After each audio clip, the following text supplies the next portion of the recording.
juicio oral. Entonces, qué mejor que este día, también momento de reflexión, pasemos también celebrando el Día del Abogado, compartiendo estos tópicos relacionados a lo que viene a ser el derecho penal. Entonces, muy bien.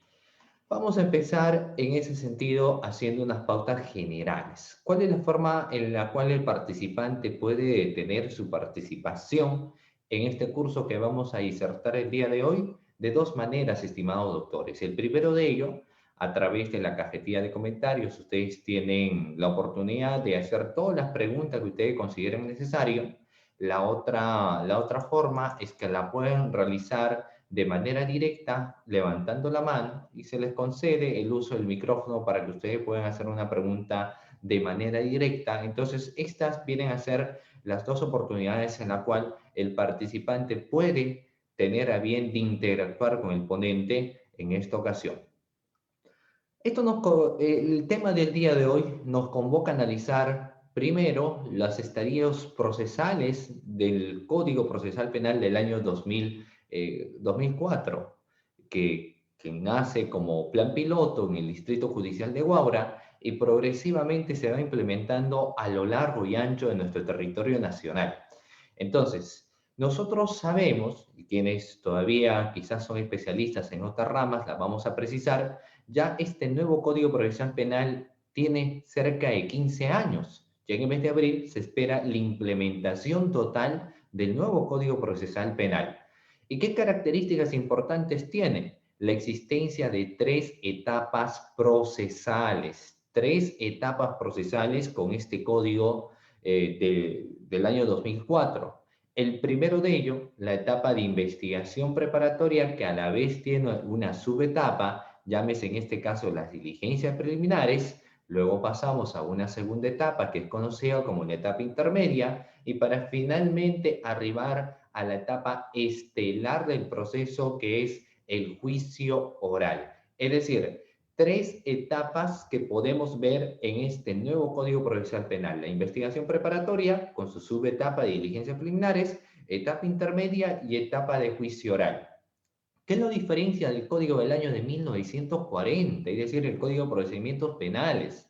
Lo que pasa es que este código solamente tenía dos estadios procesales, y cuáles venían a ser la etapa instructiva y la etapa de juzgamiento, en la cual, razón importante también es tener que señalar que el Ministerio Público no estaba a cargo de la investigación. El fiscal no era el titular de la acción penal y no tenía la obligación probatoria como actualmente lo tiene con el Código del año 2004. Con el Código del año de 1940, no. Entonces, a ese código se le denominaba también ser un modelo bastante inquisitivo, donde la defensa no tenía oportunidades como hoy en día tiene para poder debatir y confrontar los requerimientos o las disposiciones fiscales, ¿de acuerdo?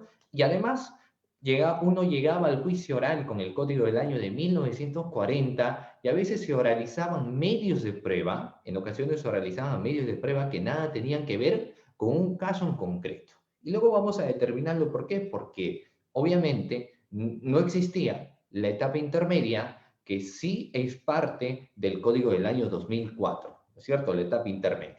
Entonces, como esencia salió lo siguiente: si tenemos la etapa del juicio oral, etapa estelar del proceso, ahí es lo que definitivamente los sujetos procesales llegan con sus diferentes posturas, con sus diferentes teorías del caso, sus criterios adversariales, para lograr, en el caso del Ministerio Público, una acusación, y en el caso de la defensa, lograr una absolución de su patrocinado, o que la pena que se le está buscando implementar sea, por ejemplo, menor, o uno incluso podría arribar a una terminación anticipada de juicio. Pero para llegar a este estadio estelar del proceso, no podemos darnos el salto como se daba con el código del año de 1940, es decir, el juzgamiento, ¿cierto?, provenía de la etapa de investigación preparatoria, ¿cierto? Tenemos la etapa instructiva, la etapa de investigación preparatoria, y llegábamos a la etapa de juzgamiento. Ahora el caso era diferente, porque para llegar a juicio oral tiene que existir una segunda etapa que sirva de control procesal, que haga los famosos controles formales y los controles sustanciales, para que recién, si dicho requerimiento fiscal amerita llegar al juicio, tiene que pasar por esos análisis de los controles formal y sustancial. ¿De acuerdo? Y obviamente, cuando hablamos del control sustancial, haremos el análisis del control de legalidad al requerimiento de acusación. Pero previo a ello, tenemos la primera etapa procesal. Y incluso, previo al análisis de la primera etapa procesal, analizamos lo que se le denomina a este nuevo Código Procesal Penal. Porque, ¿cuál es la denominación? Ser un modelo garantista, adversarial y acusatorio. Algunos lo señalan un modelo acusatorio, garantista y con rasgos adversariales, teniéndole bastante énfasis a lo que viene a ser el garantismo. Y tiene que existir, obviamente, un sujeto procesal que se encarga de dar garantía a lo que es el proceso de investigación. ¿Y quien se encarga de dar garantía? Será un juez. El juez de etapa intermedia, el juez de garantías o el juez de investigación preparatoria, como algunos nos llaman. Entonces, pero bueno, regresemos a la etapa de investigación preparatoria. Partamos de que el Ministerio Público, para iniciar una investigación, suficiente con la existencia de una sospecha inicial simple o un elemento de convicción que sea simple para iniciar un proceso de investigación. Con la duda o sospecha razonable, uno empieza a realizar los actos de investigación que se entiende previamente han sido emitidas a través de la disposición de inicio de diligencias preliminares. Y se empieza toda la investigación que tendrá como titular de la acción penal al Ministerio Público, encabezado por el fiscal. El fiscal es el titular de la acción penal y durante el desarrollo de la investigación tendrá que recabar los elementos de convicción de cargo y de descargo. Los elementos de convicción de cargo y de descargo, ¿de acuerdo? Esto con el objetivo de ¿qué? De que al término de las diligencias preliminares se hayan cumplido los objetivos de la investigación. ¿Y cuáles serán esos objetivos? Que evidentemente tienen que haberse desarrollado actos urgentes e inaplazables y dentro de esa actividad, uno, tenía que haberse individualizado al presunto autor del hecho delictivo. Tiene que individualizarse al presunto autor del hecho delictivo. Segundo, tienen que cumplirse los requisitos de procedibilidad. La acción penal no se tiene que existir, no se tiene que extinguir y tiene que haber también elementos de comisión reveladores que nos permitan pasar del estadio de diligencias preliminares a la siguiente etapa. Entonces, si el Ministerio Público, si el fiscal logra tener estos requisitos de procedibilidad, lo que tendrá que emitir a través, obviamente, de una disposición será la formalización de la investigación preparatoria, ¿no? Que da ese salto de diligencias preliminares a la etapa de formalización de investigación preparatoria propiamente dicha. Pero si el fiscal, por ejemplo, durante sus diligencias preliminares no logra individualizar al presunto autor del hecho delictivo, el Ministerio Público empezó el caso contra los LQR, se entiende que en el desarrollo de las diligencias preliminares se tiene que individualizar, no logró la individualización. Entonces, eso es una causal de archivo. Ha investigado y se da cuenta que el hecho es atípico, o que no sea posible realizar otros actos de investigación y que no existan pues elementos de comisión suficientes como para pasar del estadio de las diligencias preliminares a la etapa de formalización de investigación preparatoria. Si el fiscal evidencia ello, la disposición que tiene que emitir es una disposición de archivo, ¿de acuerdo? Bueno, si es una disposición de archivo, es una cosa decidida. Se puede reabrir este archivo.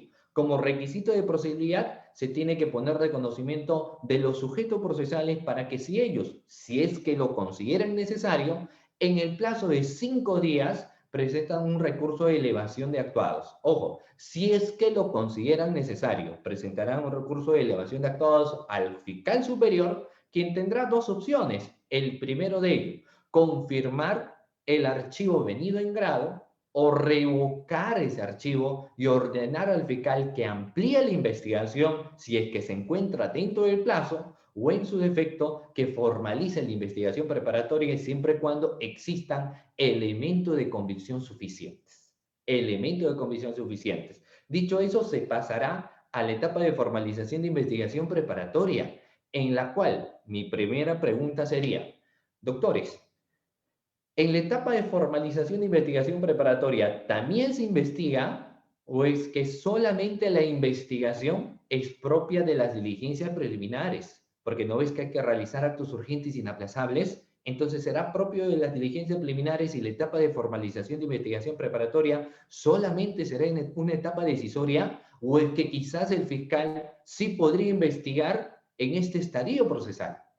Y la respuesta es la siguiente: sí, sí se puede seguir realizando investigaciones, nuevas investigaciones, que eso sería la denominación exacta. ¿Por qué? Porque lo que se hace en diligencias preliminares no se repite en la etapa de formalización de investigación preparatoria, solamente se amplía, pero cuando existe una fundamentación. Es decir, si el fiscal desarrolló 5 declaraciones en diligencias preliminares, no los puede volver a convocar en la etapa de formalización de investigación preparatoria, a menos que sea una ampliación de su declaración producto de nuevos elementos que el fiscal tenga, ¿cierto? Entonces, es importante recalcar ello para entender que la naturaleza de las diligencias preliminares tienen como esencia desarrollar todos los actos de investigación posibles para que se pase a este otro estadio procesal de la formalización de investigación preparatoria. Se realizan investigaciones, pero solamente específicas, para que luego el fiscal pueda tomar una decisión.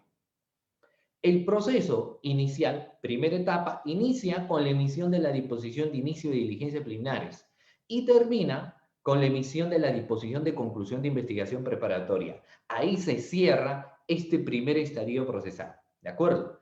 Y el fiscal, así como tuvo que tomar una decisión al término de las primeras diligencias, que era formalizar o archivar realizando una adecuada motivación, lo mismo va a suceder cuando emite la disposición de conclusión de investigación preparatoria. El fiscal tomará asiento, mirará al cielo o a la ventana o a su carpeta fiscal o al análisis de cada uno de sus actos de investigación y dirá: sobre este caso voy a tener que tomar una decisión. ¿Y cuál podría ser su decisión? 3 decisiones podría tomar el fiscal una vez que emitió la disposición de conclusión de investigación preparatoria. Reitero, 3 podrían ser las decisiones que adopte el fiscal, autónomas cada una de estas. El primero de ellos: puede emitir un requerimiento de acusación. Segundo, puede emitir un requerimiento de sobreseimiento. Y tercero, puede emitir un requerimiento mixto. ¿Cuándo el fiscal emite un requerimiento de acusación? El requerimiento de acusación se tiene que partir del análisis, por ejemplo, de 3 premisas. ¿Cuáles son las 3 premisas que tiene que tener el requerimiento de acusación? Las premisas fácticas relacionadas a los hechos, ¿de acuerdo? La premisa del tipo penal, es decir, la subsunción en el delito el cual imputa a una persona que es autor. Y tercero, las premisas probatorias, porque tiene que existir elementos de convicción que acrediten lo que el fiscal está señalando. En el primero de ellos, cuando señalamos las premisas fácticas, la narración de los hechos, el requerimiento de acusación a través del análisis del índice criminis, por ejemplo, tiene que tener una precisión sobre los hechos precedentes, concomitantes y posteriores, ¿cierto? Todo requerimiento de acusación tiene que tener una narración de lo que vienen a ser hechos precedentes, hechos concomitantes y hechos posteriores. ¿Qué vienen a ser los hechos precedentes? Los hechos precedentes están relacionados a los actos preparatorios de la investigación, a todo en la cual el sujeto activo, autor del delito, iba planificando que iba a realizar. Son los hechos precedentes. Los hechos concomitantes son los hechos de subsunción, como cuando una persona mata, roba, hurta, viola, se apropia, utiliza caudales efectos. Entonces, el comportamiento, la tipicidad objetiva del delito va en los hechos concomitantes, en los hechos de realización de la conducta prohibida. Y los hechos posteriores son todo lo que sucede después. Entonces, un requerimiento de acusación del Ministerio Público tiene que tener esa precisión fáctica, hechos precedentes, concomitantes y posteriores. ¿De acuerdo? ¿Qué sucede si que el Ministerio Público, por ejemplo, una investigación de lavado de activos, crimen organizado o corrupción de funcionarios? ¿Qué es aquello que en particular tienen estos delitos? La pluralidad de agentes, doctores. Y se tienen, por ejemplo, 10 personas que están siendo imputadas, 10 personas que son imputadas, sobre estas, cada una de ellas, el fiscal tiene la obligación de tener que señalar cuáles son los hechos precedentes, concomitantes y posteriores. De ninguna manera se podría decir lo siguiente: a los 10 les imputamos el delito de lavado de activo. Entonces los 10 han realizado el mismo comportamiento. Lo que le imputo al sujeto A y al sujeto B es la misma imputación de sujeto D y E. No podemos hacer eso, ¿cierto? Sino que tenemos la individualización de cada uno de estos imputados, son 10, y de cada uno de estos, es decir, sobre los 10, tenemos que señalar hechos precedentes, hechos concomitantes y hechos posteriores. ¿Y esto por qué es importante? Porque si es que no se logra realizar esa precisión, en etapa intermedia te van a devolver ese requerimiento de acusación. Por eso es necesario hacer esa precisión. ¿De acuerdo? Muy bien. Ahora, lo siguiente. Si ya tiene los hechos, es necesario que se subsuma en un determinado tipo penal. Tenemos los hechos. Hay que subsumirlo en un tipo penal. Y no se trata de subsumir por subsumir. Es decir, no es tan sencillo leer el Código Penal y decirte, mira, el que mata a otro facilita es cuando A mata a B, ¿no es cierto? O cuando uno habla del tráfico de influencia, mira, el que evoca influencias reales o similares. Estamos en tu caso donde el sujeto A ha invocado influencias reales y ahí se configura el delito. No es tan sencillo el análisis de un tipo penal. Existe la hermenéutica jurídica. Hay que hacer la interpretación de la norma. Hay que analizar los elementos. Entonces, del requerimiento de acusación se tiene que analizar cada uno de los elementos, no es simplemente una subsunción de manera genérica, sino se tiene que analizar elemento por elemento. Por ejemplo, el artículo 399 del Código Penal, delito contra la administración pública, nos habla del tipo penal de negociación incompatible o aprovechamiento indebido del cargo. ¿De acuerdo? Los hechos se suscitan en donde se entiende que un funcionario público se habría interesado en una operación poniendo, por ejemplo, como beneficiarios a un familiar suyo respecto a los bonos. Entonces, esos son los hechos. Pero la subsunción no es sencilla. Uno tendría que analizar los elementos de este tipo penal. Y ahí, por ejemplo, la pregunta sería, ¿cuáles vienen a ser, doctores, los elementos del tipo penal del artículo 399? Si es que el fiscal está acusando por un delito contra la administración pública sobre este tipo penal, me tiene que señalar primero los elementos, quién es el sujeto activo del delito. Y nos señala el funcionario y el servidor público, es decir, el fiscal tiene que hacer una precisión sobre el funcionario y servidor público, ¿cierto? Tendrá que señalar que mediante resolución, mediante oficio, mediante memorándum, mediante la publicación en el diario El Peruano, se señala que determinada persona ocupa el cargo tal, ¿cierto? Y estas son sus funciones. Por ende, se cumple con el primer elemento que señala el tipo penal, funcionario público. ¿De acuerdo? Y luego nos señala interesarse, ¿cierto? El interés, el fiscal tiene que hacer ese análisis, ese elemento. ¿Cómo se habría interesado de manera indebida? ¿De qué forma? ¿Cierto? ¿Cómo ha sido su interés indebido? Y para ello tendría que precisar si esta fue de manera directa, de manera indirecta o por acto simulado. El fiscal tiene que precisarme por cuál de estas fue y tiene que acreditarlas también. Y eso lo vamos a ver más adelante. Y luego tiene que precisarme si fue en un contrato o si fue en una operación, ¿cierto? No es suficiente decir, por ende, acá estamos ante un hecho de interés indebido, y luego, por ende, que en etapa intermedia, cuando se le pregunta al fiscal, y a ver, precisamente, correcto, usted ya ha señalado el sujeto activo del delito, funcionario público, usted me ha mencionado que hay un interés indebido, pero, señor fiscal, ¿fue de manera directa, indirecta o por acto simulado? En su requerimiento de acusación yo no advierto ello, ¿cierto? ¿Por qué? Porque no está haciendo un adecuado análisis de su función.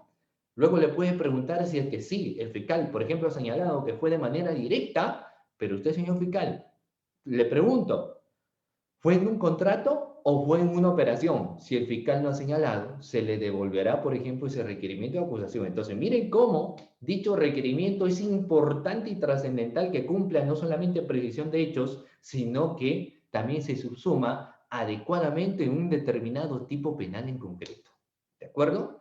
Y tercera premisa, probatoria. Respecto a esta tercera premisa probatoria, es que todo requerimiento de acusación que tenga hechos que se subsuman, hasta ahí interesante, pero finalmente los jueces van a condenar en base a las pruebas. Como el padrino señala, necesito pruebas, necesito pruebas. Entonces, si tú le imputas, señor fiscal, Delito de aprovechamiento indebido del cargo al funcionario tal, ¿cuáles son las pruebas que sustentan tu pretensión? ¿Cierto? Y el requerimiento de acusación tiene que tener elementos de convicción que sustentan dicho requerimiento de acusación, que necesariamente el fiscal cuando emite dicho requerimiento tendrá que señalar, por ejemplo, la pertinencia, la conducencia y utilidad que van a tener que pasar en la evaluación de la etapa intermedia, pero que se entiende ya se han tenido a bien de precisar en ese requerimiento de acusación. Ya se han tenido que precisar en ese requerimiento de acusación. ¿De acuerdo? Entonces, la acusación, por ende, ¿cuándo procede? Cuando el hecho es típico, cuando se tiene elementos de convicción suficientes, o como diría el Acuerdo Plenario 1/2017, se tiene la sospecha suficiente de la comisión de un hecho delictivo. ¿De acuerdo? Tercero, la acción penal no extinguida. ¿De acuerdo? Entonces, es necesario que el fiscal emita dicho requerimiento de acusación, por ser de ley, pero podría darse a la inversa, de que, por ejemplo, estamos ante la no existencia de elemento de convicción. O sea, sí hemos tenido, una vez que hemos pasado de las diligencias preliminares a la etapa de formalización de investigación preparatoria, hemos tenido elementos de convicción reveladores, o hemos tenido la sospecha reveladora de la comisión de un hecho delictivo. Pero cuando ya nos hemos encontrado en este estadio de la formalización de investigación preparatoria, hemos analizado los documentos, ampliado declaraciones y luego nos hemos dado cuenta que no tenemos elementos de convicción suficientes. Solamente nos hemos quedado en elementos de convicción reveladores, no suficientes. Por ende, ¿qué tendré que requerir? Una acusación de ninguna manera. Lo que tendré que requerir es un sobreseimiento. Segundo, puede ser que el delito al cual se le está imputando tenga pocos años de pena privativa de libertad y yo declaré complejo quizá la investigación. Se puede extinguir incluso también el tipo penal, entonces procede el requerimiento de sobreseimiento. ¿De acuerdo? El requerimiento de sobreseimiento. Me es imposible incorporar nuevos actos de investigación. Emito el requerimiento de sobreseimiento. Por ahí en alguna ocasión me preguntaron y yo les traslado la interrogante a cada uno de ustedes, estimados doctores. ¿Cuál será la diferencia o similitud que uno encuentra entre la disposición de archivo y el requerimiento de sobreseimiento, doctores?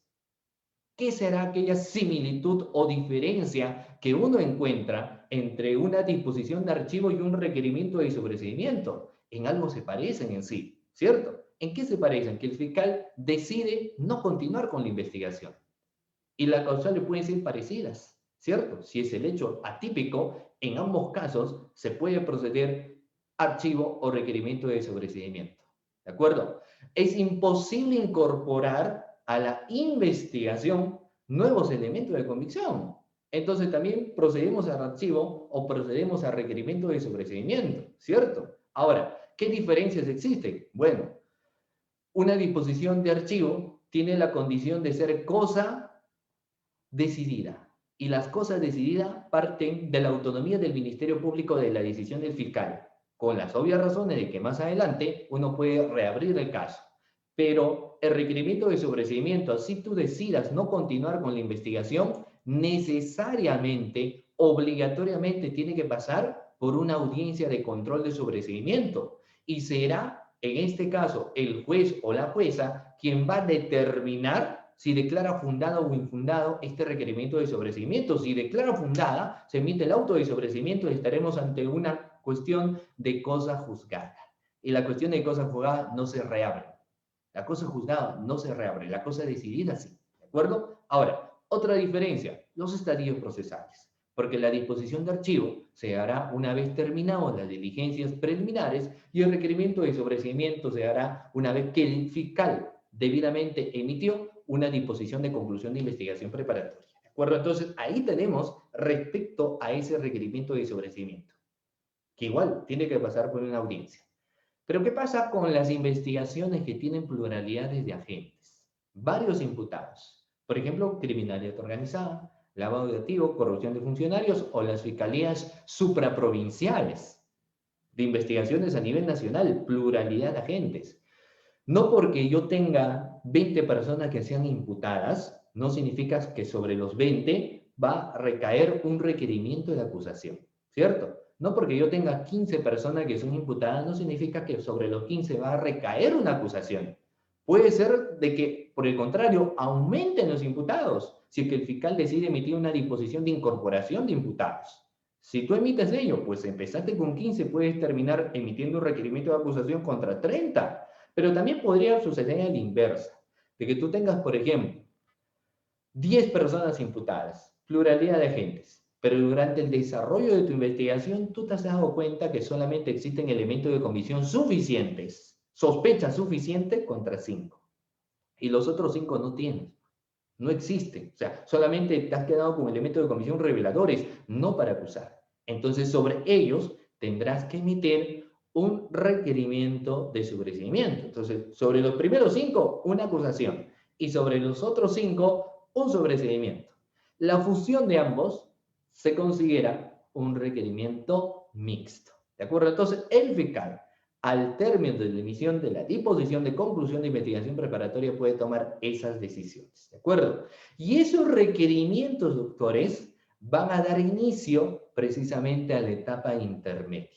Van a dar inicio a la etapa intermedia. Para concluir, ¿cuándo inicia y cuándo termina la investigación preparatoria? Inicia con la emisión de la disposición de inicio de diligencias preliminares, obviamente, producto de la denuncia que podría haber llegado de distinta manera.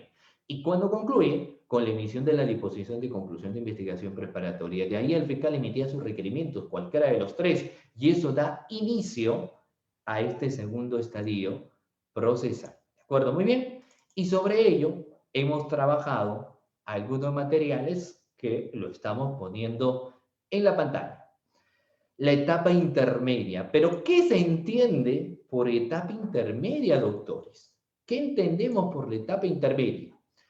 Entre las dos etapas tradicionalmente conocidas en el proceso penal, es decir, la etapa instructora y la etapa de juzgamiento, tiene que existir una etapa que sirva de saneamiento procesal, que sirva de control también, que realice un control legal, un control formal y un control sustancial. ¿Por qué? Porque si no existe esta etapa intermedia, es muy posible que se llegue a juicio oral con elementos de convicción que no tengan pertinencia, que no tengan conducencia o que quizás no tengan utilidad e incluso no sean legales, ¿cierto?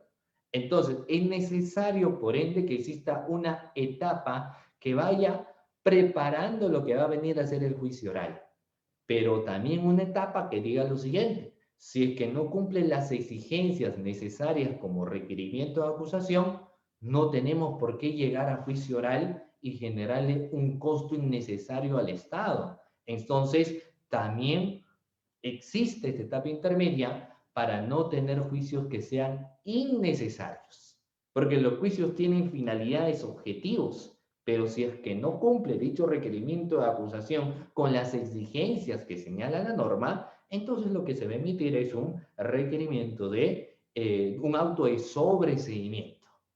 ¿Y por qué? Porque la etapa intermedia sirve de control procesal, sirve de control procesal. ¿De acuerdo? Muy bien. Entonces, si bien es cierto, el principio acusatorio señala que no existirá juicio oral sin requerimiento de acusación, esto no pasa directamente a esa tercera etapa, sino que necesariamente existirá otra etapa, llámese en este caso etapa intermedia, que le dirá lo siguiente al principio acusatorio.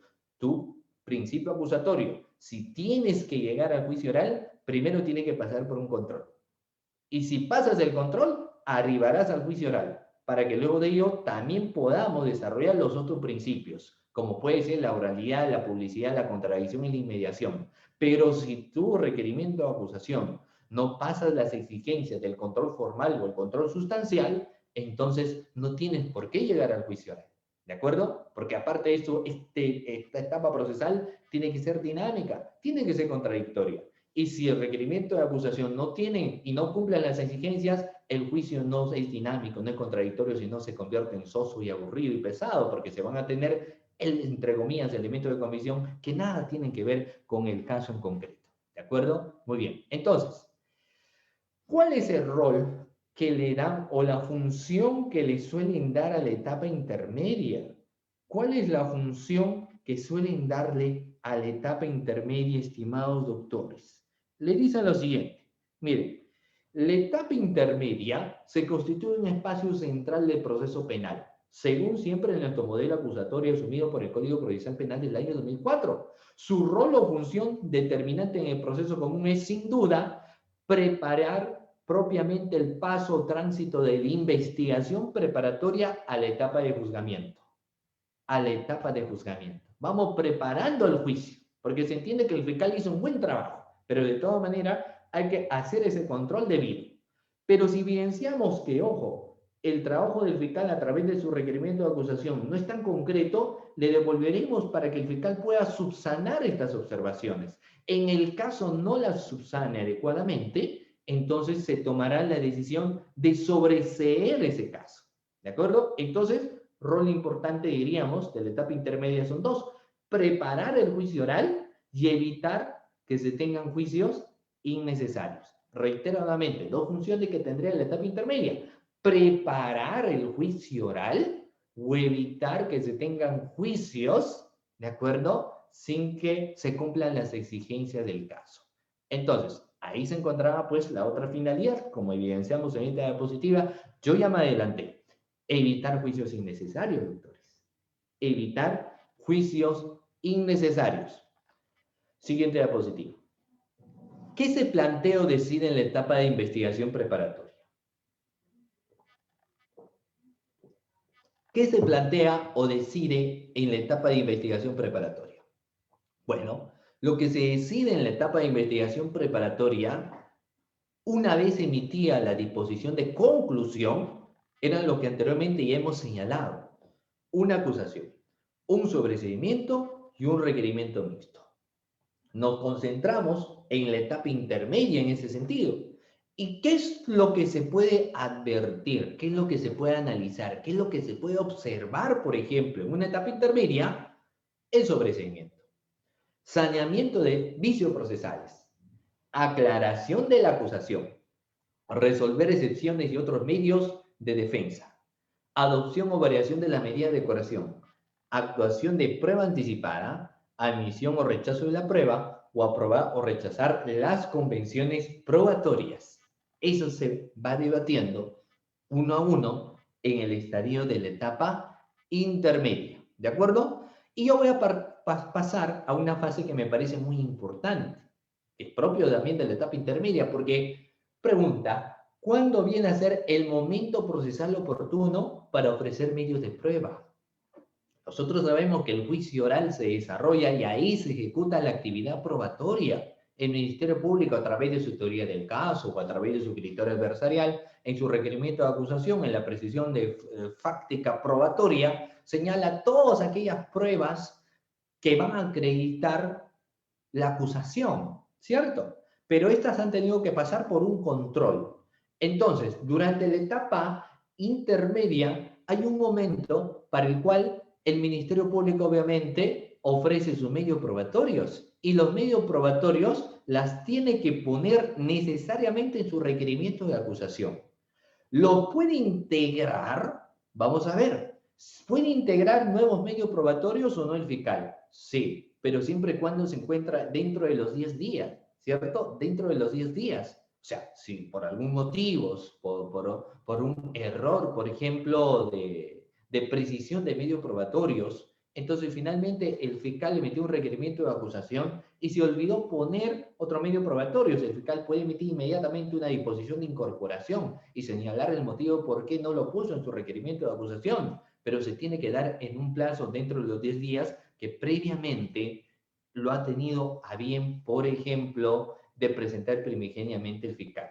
Claro que eso a nivel de práctica suele ser muy observado muchas veces, porque estas pruebas también se le tiene que poner de conocimiento de los sujetos procesales sin lugar a dudas. Entonces, ahí lo dejamos porque este es un análisis bastante interesante, pero lo vamos a dejar para más adelante. Miren, entonces, la precisión sobre el ofrecimiento de los medios probatorios y el momento procesal oportuno viene a ser el siguiente. El fiscal emitió la disposición de conclusión de investigación preparatoria. Pone el conocimiento del juez de investigación preparatoria, valga la redundancia. En este requerimiento de acusación se entiende que el fiscal ya puso sus pruebas. Y es más, señaló pertinencia, conducencia de utilidad. O llame el elemento de convicción suficientes, como quieras, ¿de acuerdo? Pero finalmente en el requerimiento de acusación, ahí se tiene que encontrar. Ahí se tiene que estar. Ahora, dicho requerimiento de acusación se corre traslado de los sujetos procesales y le dan el plazo de 10 días. ¿El 10 días para qué? Sobre los ofrecimientos de medios probatorios, para que precisamente ofrezcan también sus medios de prueba. Tenemos un modelo donde existe pues la igualdad de armas, la igualdad de oportunidades. El fiscal, cierto, dirige la investigación, pero no limita a que la defensa no pueda investigar. No es que la defensa simplemente va a partir de la refutación de requerimiento de acusación, no, sino que la defensa también, si ellos desean, pueden hacer sus propias investigaciones, pueden tener sus testigos, pueden tener sus peritos y pueden tener sus medios de prueba. Y lo pueden presentar y lo tienen que presentar por el tema de la salud del proceso en este estadio procesal. Es decir, durante los 10 días que han tenido conocimiento de requerimiento de acusación, presenta sus medios probatorios. Presenta sus medios probatorios. ¿Y qué nos señala el Código Procesal Penal? La presentación de los medios probatorios. Pregunta, ¿es oral o es escrita? La presentación de los medios probatorios, ¿es oral o es escrita? Y vamos a ver que la presentación de los medios probatorios es escrita. Pero profesor, eso ya lo entendemos. Lo que pasa es lo siguiente, estimados doctores, les voy a precisar algo. Miren, lo que sucede es que en los inicios de la implementación del nuevo Código Procesal Penal, ¿cuál venía a ser el principio bandera? El principio bandera venía a ser la oralidad, ¿cierto? Ya vamos a dejar de lado las cuestiones de escrituralidad para dar pase a lo que viene a ser la oralidad. Y se dijo así, 0 papeles más argumentación, 0 papeles más persuasión, 0 papeles más oralidad. Eso se decía en los años 2004, año 2003, año 2002, año 2001, cuando ya se venía la implementación del nuevo Código Procesal Penal. Hoy en día se evidencia eso, por ejemplo, en el derecho laboral, en el derecho civil, ¿cierto? Donde se observan cuestiones de oralidad también.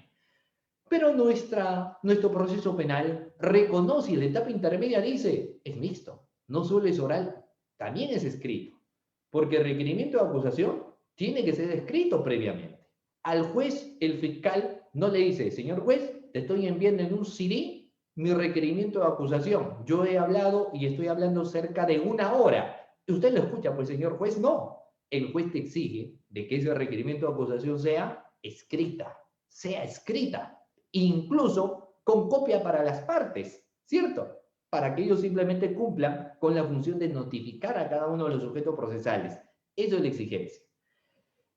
Y los litigantes tienen 10 días para que también ellos puedan ofrecer sus medios de pruebas, no oral, sino escrita, por escrito.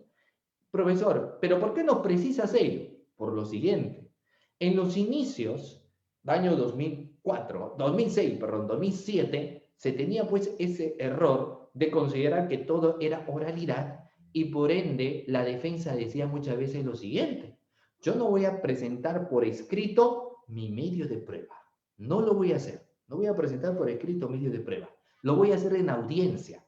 En audiencia cuando el juez o la jueza diga, ofrecimiento en medios probatorios, ahí voy a exponerlo, ahí voy a sustentarlo, ahí voy a mencionar pertinencia, conducencia y utilidad de cada uno de mis medios de prueba. Y sean 2 sesiones y audiencias así. Y adivinen cuál ha sido la respuesta del juez. El juez te dijo, ¿cuál es tu base legal? ¿Cuál es la base legal en el Código Procesal Penal, abogado, donde señala, por ejemplo, que tú puedas presentar medios de prueba de manera oral?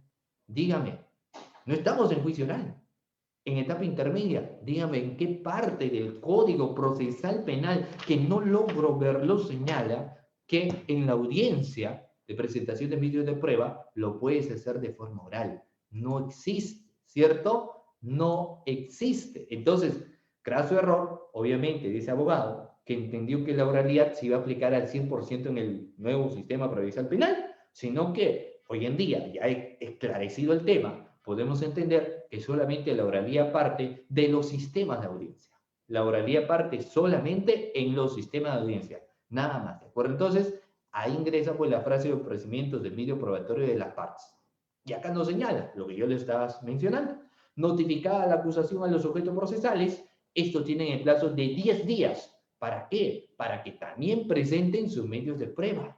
Pueden adjuntar una lista de testigos, una lista de peritos que obviamente serán examinados en el curso del debate de la etapa intermedia. También pueden presentar documentos que quizás no han sido incorporados antes en la etapa de investigación preparatoria, o también no es necesario ello. En sus observaciones pueden mencionar que existen determinadas pruebas en determinados lugares, en determinados sitios. También pueden señalar, es decir, señor juez, el documento tal se encuentra en la casa de tal persona. O sea, también se puede hacer esa precisión, ¿de acuerdo? Pero lo que sí es importante es que la prueba necesariamente debe tener las cuestiones de pertinencia, de conducencia y utilidad, de todas maneras. La prueba necesariamente tiene que tener pertinencia, conducencia y utilidad, y eso es lo que precisamente se va evaluando pues en la etapa intermedia, ¿de acuerdo? En la etapa intermedia. Bueno, ¿cómo se viene hoy en día ofreciendo los medios de prueba en el proceso penal? Sobre cómo se vienen ofreciendo los medios de prueba, vamos a ver acá lo siguiente. Miren, mencionamos lo siguiente y la diapositiva, así también lo señala, así también lo menciona doctores. En pasantías efectuadas, por ejemplo, en cortes superiores, donde ya se aplica pues el Código Procesal Penal, se ha podido apreciar que el examen del acusado, ojo, el examen del acusado sigue ofreciéndose por las partes como medio probatorio. La pregunta en la clase, ¿el examen del acusado puede ser considerado como un medio probatorio? Pregunto nuevamente, ¿el examen del acusado, la declaración del acusado, puede ser entendido como medio probatorio? La respuesta es no. ¿Por qué? Porque no resulta ser un testigo, no es un perito, ¿cierto? Sino que es un sujeto procesal. Y eso incluso se encuentra en el artículo 375, inciso 1, literal A del Código Procesal Penal, en la cual menciona que no es la declaración del imputado una prueba, no lo podemos ofrecer como tal, porque su ofrecimiento es innecesario. Sin embargo, cuando las declaraciones de peritos, testigos y dictámenes periciales, así como otros documentos, cobran en la carpeta fiscal, es una práctica usual que los sujetos procesales ofrezcan como medios de prueba. Medios de prueba, ¿de acuerdo? Sin embargo, hay que ver que tanto la pericia debe introducirse al debate a través de quién, del examen del perito. Es decir, precisión siguiente. Si tú me vas a presentar, o sea, la prueba pericial, no lo presentes directamente como prueba. ¿Por qué? ¿A quién presentas como órgano de prueba? Tu perito. El perito ingresa. Y el perito ingresa con la pericia, porque el perito va a sustentar su pericia. Entonces no me puede presentar pues solamente su pericia, ¿cierto? Como elemento de prueba, no, sino que el perito ingresa con la pericia. ¿De acuerdo? Muy bien. Esto es importante. Muy bien. También les menciono el artículo 383 del Código Procesal Penal que hace una mayor precisión. Bueno, vamos a ver acá. Nota importante, lo dejo acá, el acuerdo plenario número 6-2009/CJ116 nos habla sobre el control de acusación. Nos hace precisamente esas precisiones sobre lo que vienen a ser los factores de pertinencia, conducencia, utilidad y legalidad, y también nos menciona la exigencia de que un requerimiento de acusación tiene que tener la precisión de hechos precedentes, concomitantes y posteriores, una adecuada subsunción en un tipo penal y medios de prueba que sustenten esa pretensión fiscal. ¿De acuerdo? Muy bien. Siguiente diapositiva. Características de la etapa intermedia. ¿Cuáles vienen a ser, doctores, las características de la etapa intermedia? Y ahí podemos evidenciar en la diapositiva las características de la etapa intermedia. ¿Qué características de la etapa intermedia nosotros encontramos? Vamos a ver ahí, por ejemplo. Dentro de ella hay una precisión bastante interesante, porque así como la investigación preparatoria tiene sus propias características, la etapa intermedia tiene también las propias características que hay que tener que señalarlas. Y dentro de ello, ¿qué es lo que uno, por ejemplo, puede evidenciar? La jurisdiccionalidad. También es necesario mencionar que es funcional, controla los resultados de la investigación preparatoria, ¿de acuerdo? Y es de naturaleza dual, escrita y oral. ¿De acuerdo? Muy bien. Partamos de lo que se entiende por ser jurisdiccional. ¿A qué nos hace referencia, doctores, esto? Nos señala lo siguiente. ¿Por qué jurisdiccional? La dirección de la etapa intermedia corresponde exclusivamente al juez, así como la etapa de investigación preparatoria, sobre todo en las diligencias preliminares. El amo y señor de la investigación es el fiscal, acá en la etapa intermedia, el encargado de la conducción es el juez. Llámese en este caso juez de investigación preparatoria o juez de etapa intermedia. El control formal y sustancial de los requerimientos fiscales y en su caso de las peticiones que efectúa el defensor del imputado o del actor civil es responsable de la autoridad jurisdiccional. Por ejemplo, el inciso 1, artículo 5, el título preliminar del Código Procesal Penal del 2004 señala expresamente que corresponde al órgano jurisdiccional la dirección de la etapa intermedia. En consecuencia, corresponde específicamente al juez de la investigación preparatoria dirigirla y luego emitir la resolución que corresponda. La decisión judicial requiere la celebración de una audiencia de control de sobreseimiento o una audiencia de control de acusación. En pocas palabras, el amo y señor es el juez de garantías, juez de investigación preparatoria o juez de etapa intermedia, como lo quieres señalar. Otra característica que tiene esta etapa es la de ser funcional. ¿Qué significa cuando nos menciona a nosotros ser funcional? Se sostiene que la etapa intermedia, doctores, es funcional toda vez que en este periodo del proceso penal común se resuelven por el juez, luego del correspondiente debate, toda clase de incidencias dirigidas todas a preparar un futuro juicio oral que tiene que ser dinámico y contradictorio. En efecto, en la etapa intermedia se decide previo debate en audiencia, el requerimiento incluso también sobreseimiento. Y también, obviamente, se analiza el requerimiento de acusación a través de lo que es un control formal y un control sustancial. Se admiten los medios de prueba ofrecidos por las partes, se resuelven los medios de defensa técnico que deduzcan él o los acusados y se practica, de darse el caso, la prueba anticipada de ser el caso. ¿De acuerdo? Muy bien. Siguiente. ¿Controla los resultados de la investigación preparatoria? Por supuesto que sí. ¿Por qué? El fiscal investiga. El fiscal defensor de la legalidad. ¿Qué significa esto? Que el primero que tiene que hacer una interpretación de lo que se encuentra en nuestro Código Procesal Penal es el fiscal. O sea, antes de requerir incluso una prisión preventiva, el primero que tiene que analizar si se cumplen o no cada uno de los presupuestos materiales, llámese graves y fundados elementos de convicción, prognosis de la pena o peligro procesal, llámese es el fiscal. El fiscal primero hace una interpretación de ellos, ¿de acuerdo? Para requerir si es que se cumplen estas al juez de investigación preparatoria. Asimismo, el fiscal recaba elementos de convicción de cargo, practica las diligencias en los momentos y en el plazo necesario. Pero esa investigación, así como defensor de la legalidad, necesariamente hay que tener que controlar.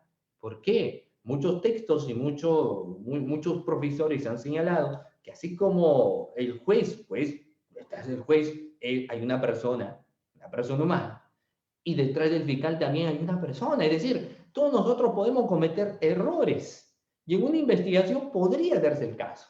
Entonces, ese requerimiento de acusación, por ende, también tiene que pasar el control.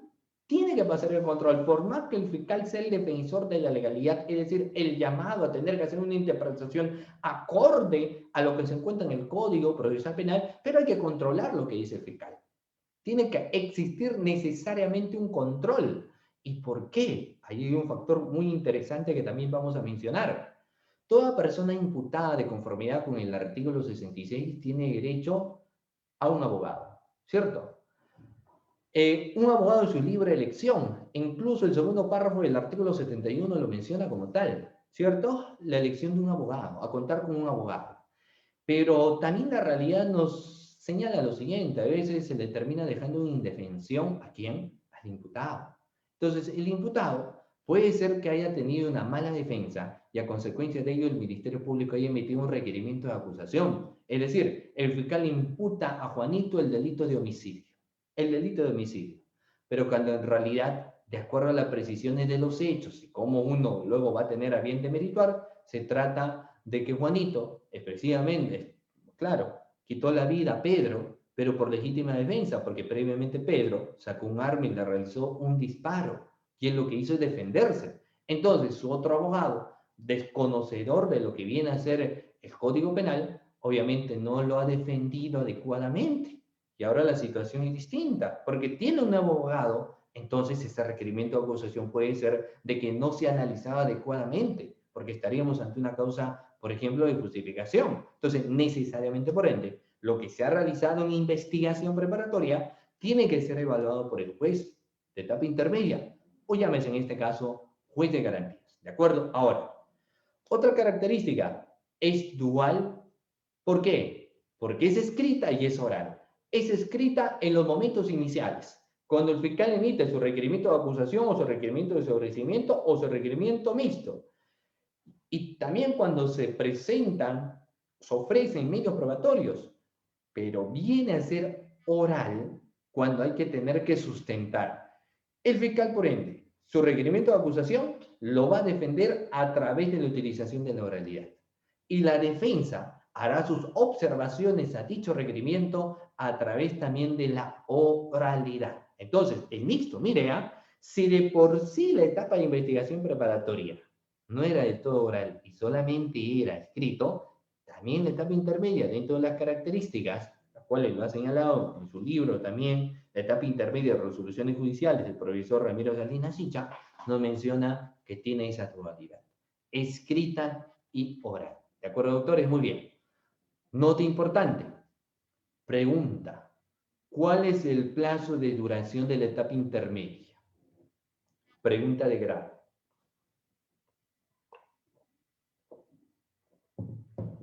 ¿Cuál viene a ser el plazo de duración, doctores, de la etapa intermedia?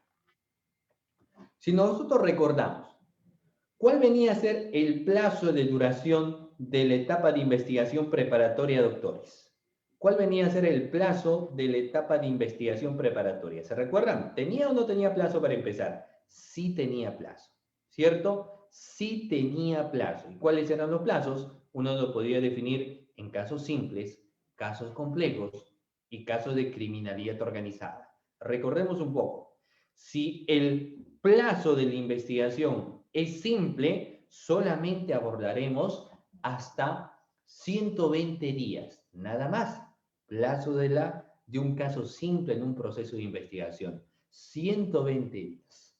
Si el caso es complejo, y obviamente hay que tener que determinar las causales del por qué existe complejidad, pluralidad de agentes, varios imputados, varios delitos, diligencias externas, internas, abundante documentación, se tiene que sustentar. Y el plazo máximo será de ¿cuánto? 8 meses.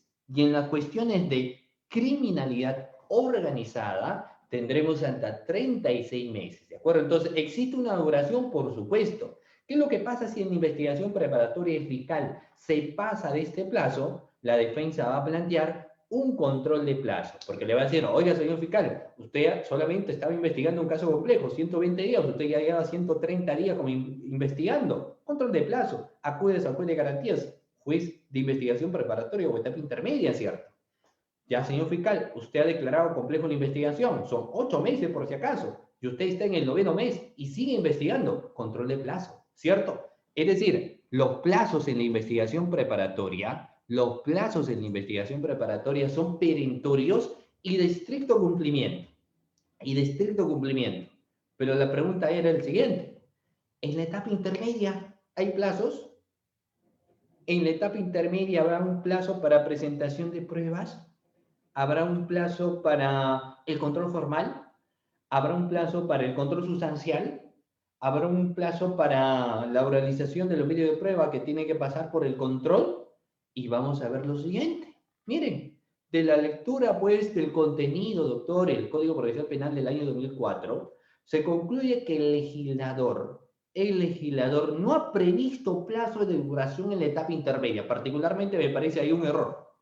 Yo considero, a efectos de que los procesos de investigación tienen que terminarse en un menor tiempo, y no estoy hablando de la investigación preparatoria nada más, sino que lo cierto es que muchas veces los plazos de investigación, los casos de una investigación, se van estancando en etapa intermedia, ¿cierto? ¿Y por qué se estancan en etapa intermedia? Porque no hay un plazo muchas veces. Entonces, el Código Procesal Penal del año 2004 no señala un plazo previsto en etapa intermedia. Lo único que podemos advertir es que en esta etapa del proceso penal comprende desde el momento que el fiscal responsable del caso dispone la conclusión de investigación preparatoria, emite su requerimiento de acusación y solo sabemos que va a terminar con la emisión del auto de enjuiciamiento o el auto de sobreseimiento.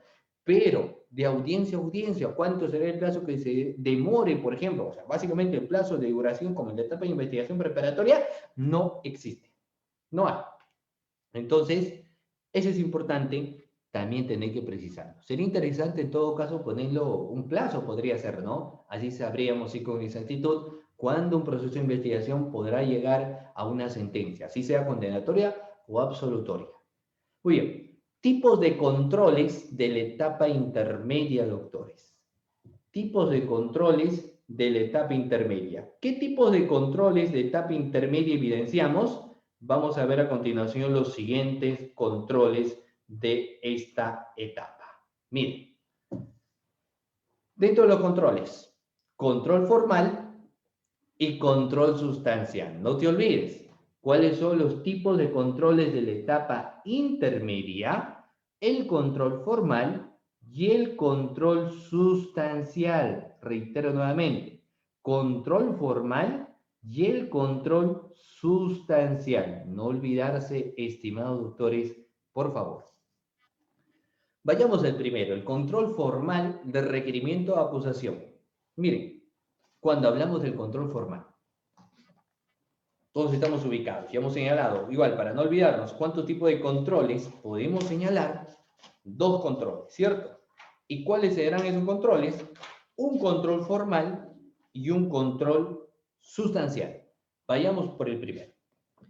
Desde el ámbito formal, doctores, la etapa intermedia constituye el conjunto de actos procesales que tiene como fin la corrección o saneamiento de los requisitos que efectúe el fiscal responsable de la investigación preparatoria al órgano jurisdiccional. La regla, doctores, del control formal de los requerimientos fiscales, tanto de sobreseimiento como el de acusación fiscal, es que se realizan a instancia de parte. Las partes los llevan. No existe de oficio, ¿cierto? Sino que las partes llevan su requerimiento de acusación o su requerimiento de sobreseimiento. Sin embargo, también puede promoverse de oficio, nos señala por el juez de la investigación preparatoria, toda vez que de la verificación del cumplimiento de los requisitos legales de los citados actos procesales constituye una facultad judicial inherente a la potestad jurisdiccional enraizada en la garantía misma de la tutela jurisdiccional efectiva. Pero claro, eso no señala el aspecto teórico en la práctica. No he visto yo particularmente que el juez por sí solo solicite lo que viene a ser un control formal o un control sustancial, ¿de acuerdo? Si no, siempre se activa a periodo de parte. Entonces, el requerimiento acusatorio, mención importante también, está contemplado en literal A, apartado 1 del artículo 350 del Código Procesal Penal. Reitero nuevamente, apartado 1, artículo 350 del Código Procesal Penal. Cuando nos hace referencia a ello, hay que hablar de una cuestión muy importante relacionado, por ejemplo, a lo que viene a ser las obligaciones existentes en ese requerimiento fiscal. ¿Por qué? Porque va a ser importantísimo que uno tome en cuenta finalmente lo que tiene que tener un requerimiento de acusación. Entonces, vamos a precisamente hacer lectura de lo que viene a ser el artículo 350, el artículo 349, del contenido de la acusación, perdón. ¿Correcto? Muy bien. Vamos a ver. Vamos a ver. Dos artículos, doctores, dos artículos para hacer una precisión. ¿De acuerdo? Muy bien, claro. Claro, claro. Técnicamente, vamos a ver, el doctor Manuel hace una precisión bastante interesante porque me dice, profesor, y el control probatorio, perfecto. Lo que pasa es que técnicamente hablando, hay un control formal y un control sustancial. Dentro del control sustancial, nosotros vamos a hacer el control de legalidad y el control probatorio. ¿De acuerdo? Pero dentro del control sustancial, porque el tema sustancial es el tema de fondo. El control formal son cuestiones de forma nada más. Y es por ello que cuando se empieza a analizar control formal, siempre le van a decir al abogado litigante o al fiscal, bueno, al abogado litigante obviamente, porque el fiscal se entiende que ya hizo su requerimiento de acusación, pero ellos podrán hacer la observación en base al análisis del artículo 349 del Código Procesal Penal y en base al artículo 350 del mismo Código Procesal Penal. ¿Por qué? Por lo siguiente, estimados doctores. Artículo 349 nos habla el contenido. Cuestión de formalidad, que lo voy a mencionar también, no se preocupen. Y cuando hablamos del artículo 350, nos habla notificación de la acusación y objeción de los demás sujetos procesales. Es decir, cuestiones netamente formales, ¿de acuerdo? Hay que tener en cuenta ese aspecto importante. Entonces, miren, el artículo 349, por ejemplo, nos señala lo siguiente. ¿Qué es lo que tiene que contener una acusación fiscal? Yo hace un momento lo he señalado de manera muy genérica al inicio de mi disertación, pero es necesario hacer la precisión del caso para que uno pueda entender qué es lo que tiene un requerimiento de acusación y si este no es su contenido, uno en esa audiencia puede hacer las observaciones de la misma. Por ejemplo, la acusación fiscal será debidamente motivada, esa es la primera exigencia, característica de motivación, muy bien.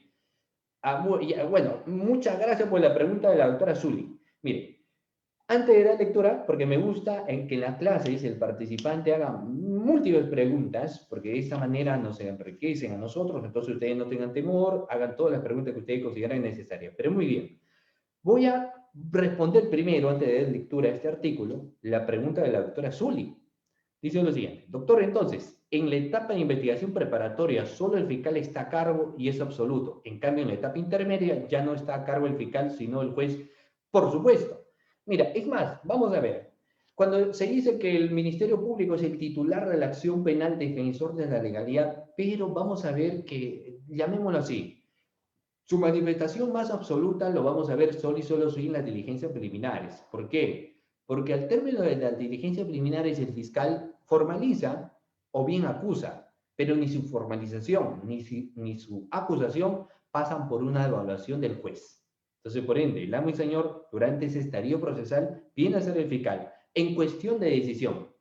Sin embargo, eso no significa de que el fiscal no puede ser sometido a ningún tipo de observación por parte de los sujetos procesales. No, si el sujeto procesal considera que no se está llevando a cabo un adecuado proceso, por ejemplo, se están incumpliendo lo que menciona el artículo 71, tanto su primer párrafo como su segundo párrafo, uno puede recurrir a la institución de la tutela de derecho, ¿correcto? Si vemos que el fiscal se excedió en el plazo de su investigación, lo que uno puede hacer es plantear un control de plazo. Entonces, siempre vamos a recurrir al juez de garantías, juez de investigación preparatoria. Pero cuando el fiscal ya concluye su investigación, toda decisión que él tiene, porque finalmente requerir viene a ser una decisión del fiscal, pero su requerimiento tiene que pasar necesariamente, ¿por qué? Por una etapa intermedia. Entonces, en la etapa intermedia el fiscal ya no direcciona qué es lo que tengo que hacer, es decir, señor juez, hay que hacer esto, no, sino que el juez es el que toma el timón de este estadio procesal y es el que da las reglas y las pautas de cómo se va a desarrollar y cómo, si es posible, si es que cumple las exigencias, este requerimiento de acusación pasa o no pasa en la etapa. Y precisamente ahí se ven esos dos controles, el control formal y el control sustancial. Cuando hablamos del control formal, reitero nuevamente, para que quede claro, el artículo 349 y el artículo 350 hacen la precisión. Artículo 349 nos menciona sobre el contenido. Nos habla, obviamente, previa motivación de este requerimiento de acusación. Esta debe contener los datos que sirvan para identificar al imputado. Los datos que sirvan para identificar al imputado. Es decir, el fiscal tiene que haber señalado domicilio procesal, domicilio, si posible, laboral, domicilio fiscal, ¿correcto? Y obviamente domicilio legal. Domicilio legal. Por ende, que en las notificaciones, bueno, ya esto es en etapa de juicio oral, muchas veces los jueces del juzgamiento peticionan de que el Ministerio Público los coadyuve con las investigaciones. Es decir, que les ayude con las notificaciones. Muy bien. ¿Qué más tiene que contener la acusación? La redacción clara y precisa del hecho que se atribuye al imputado con sus circunstancias precedentes, concomitantes y posteriores, en caso de contener varios hechos independientes de la separación y el detalle de cada uno de ellos. Y eso no es algo que se encuentra pues en la dogmática, sino que eso tiene su base legal. Eso tiene su base legal. Entonces, vamos a ver ahí una cuestión. En el control formal puede ser que el fiscal emitió su requerimiento o acusación sobre una imputación de lavado de activos, 10 personas que está acusando el fiscal. Tú estás defendiendo al número 10 y sobre tu defendido el fiscal señala y sobre su participación de tu defendido, el fiscal menciona que él realizó el mismo comportamiento que las demás personas. Y tú dices, el mismo comportamiento que las demás personas. Sí, porque las demás personas se han dedicado a lavar dinero. Entonces, él también se dedicó a lavar dinero. ¿Eso está bien? No. No. ¿Por qué? Porque así sea el mismo hecho. Así sea el mismo hecho, las mismas circunstancias, que ojo, es muy poco probable porque cada uno tiene su contexto de tiempo, su contexto de momento, su contexto de lugar, su contexto de función. El fiscal tiene la obligación de señalar sobre cada uno de los imputados, sobre los 10, cuál ha sido su participación y narrar los hechos precedentes, concomitantes y posteriores. Si el fiscal no me hizo esa precisión, yo en esta audiencia le haré esa observación, no de contenido de fondo, perdón, sino de contenido formal, ¿me explico? Me explico siguiente, quizás no tengamos 10 imputados, solamente 3. Un comité de selección, presunto delito de colusión, artículo 384. ¿Y qué se imputa? Que el comité de selección dio la buena pro al gerente general de una empresa privada, llámese en este caso el extraneos, el externo, ¿de acuerdo? Entonces el fiscal dice, como son 3, misma función, voy a señalar que los 3 pues se les imputa lo mismo y en los hechos precedentes, concomitantes y posteriores voy a mencionar que los 3 han adjudicado la buena pro, pero ojo, yo estoy defendiendo a uno de ellos, no estoy defendiendo a los 3. Señor fiscal, sobre mi defendido quiero saber qué se le imputa en concreto. No, pero yo estoy diciendo que sobre los 3 es lo mismo. No, nos menciona el artículo 349, ¿cierto? Literal B, la relación clara y precisa. Pero no solo eso, el segundo párrafo nos menciona que en caso de contener varios hechos independientes, la separación del detalle de cada uno de ellos. Mi imputado no es un siamés ni nada por el estilo, no están juntos, es uno. Señáleme, señor fiscal, su imputación.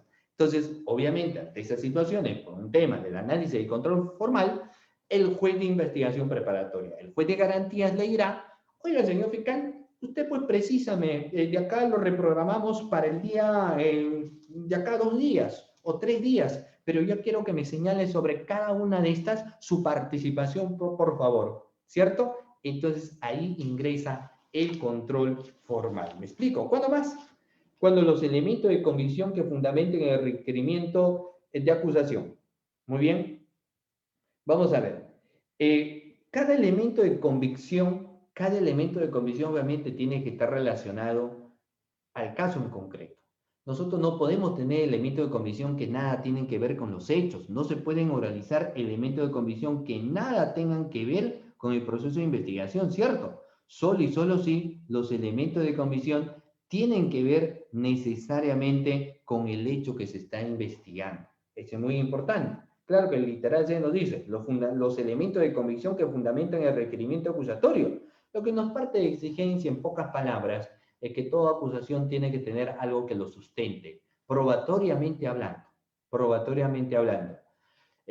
Una situación en la cual podría ser una observación formal es cuando quizás el fiscal emite un requerimiento de acusación sobre un delito, por ejemplo, de robo, hurto, y no me está llevando ningún medio de prueba. Entonces, si ese es el caso, no me lleva ningún medio de prueba, no me señala ningún medio de prueba, yo le diré, pues, ¿dónde están los elementos de convicción que acreditan ese requerimiento de acusación? ¿Cierto? Muy bien. ¿Cuándo más? La participación que se atribuye al imputado.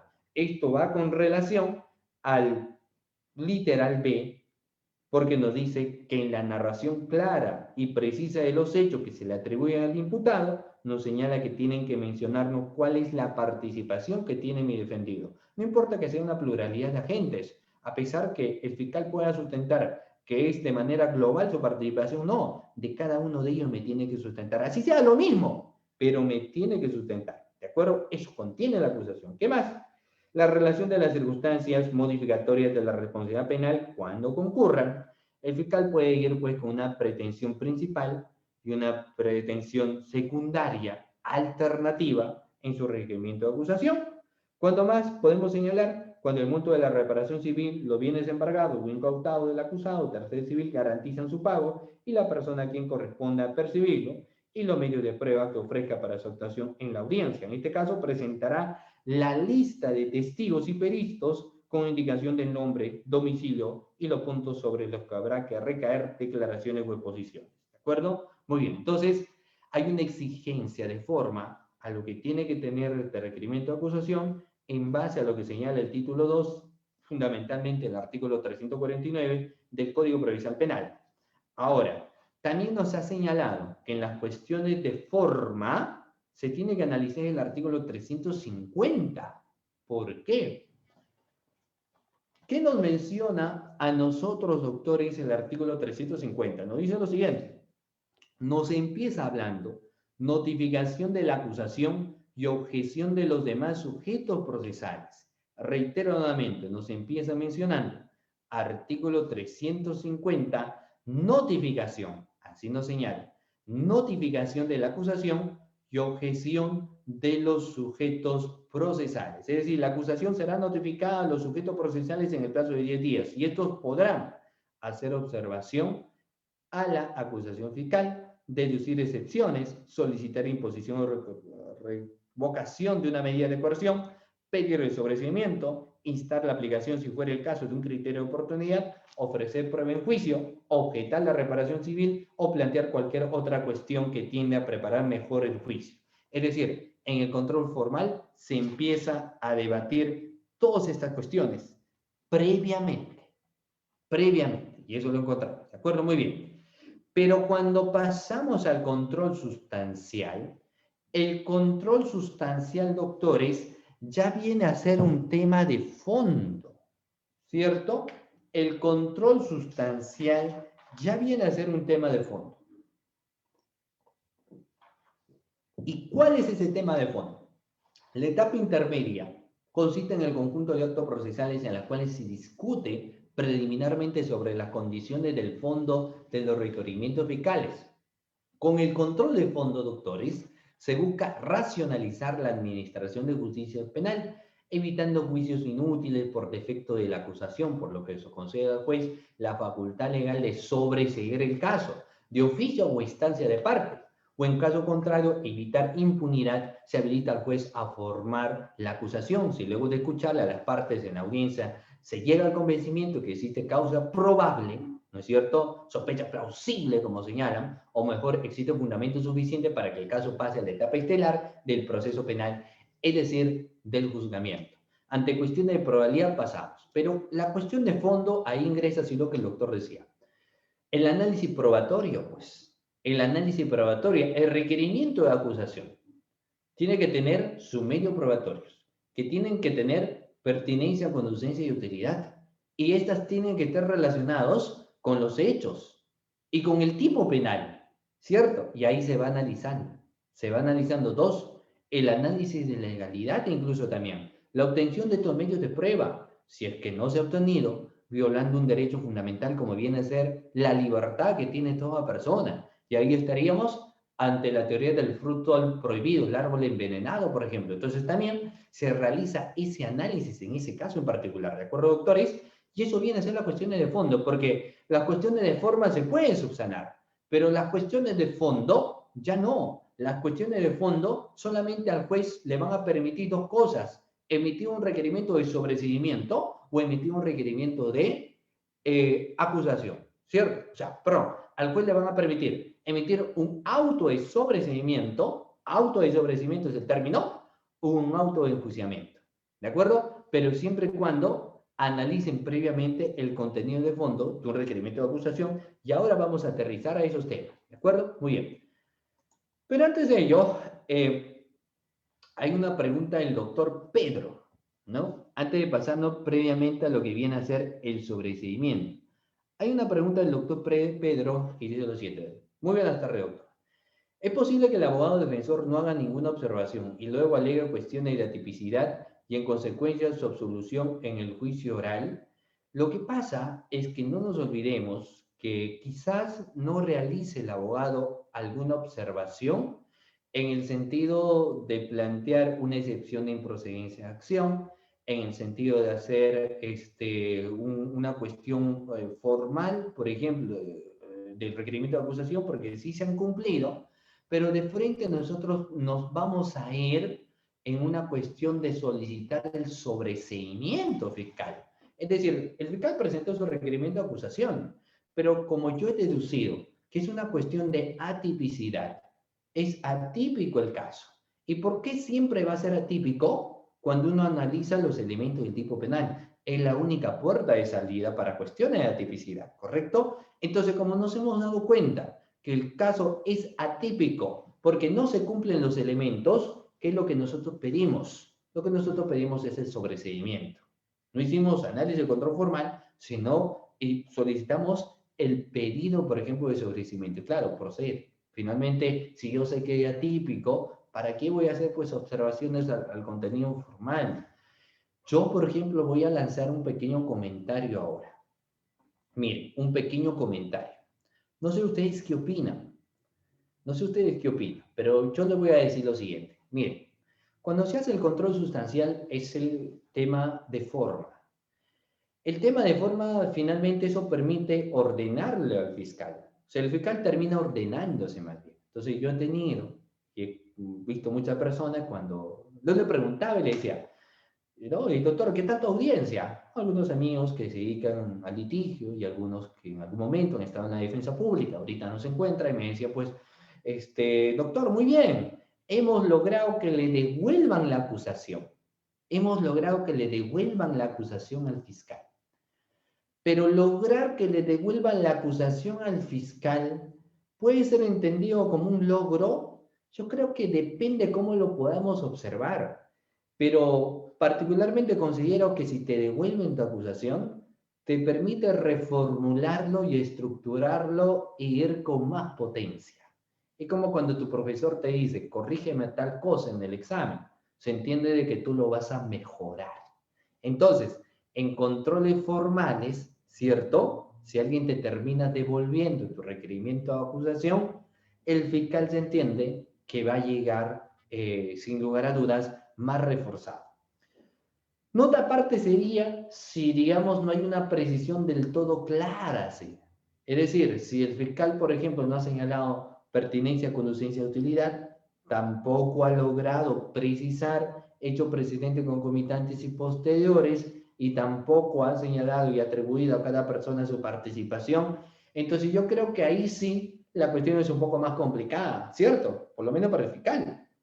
Entonces, si en esas situaciones sí logras que le devuelvan su acusación al fiscal, yo creo que ahí sí estaríamos señalando que tienes tus puntos a favor. ¿Por qué tienes puntos a favor? Porque ya se le complica al fiscal.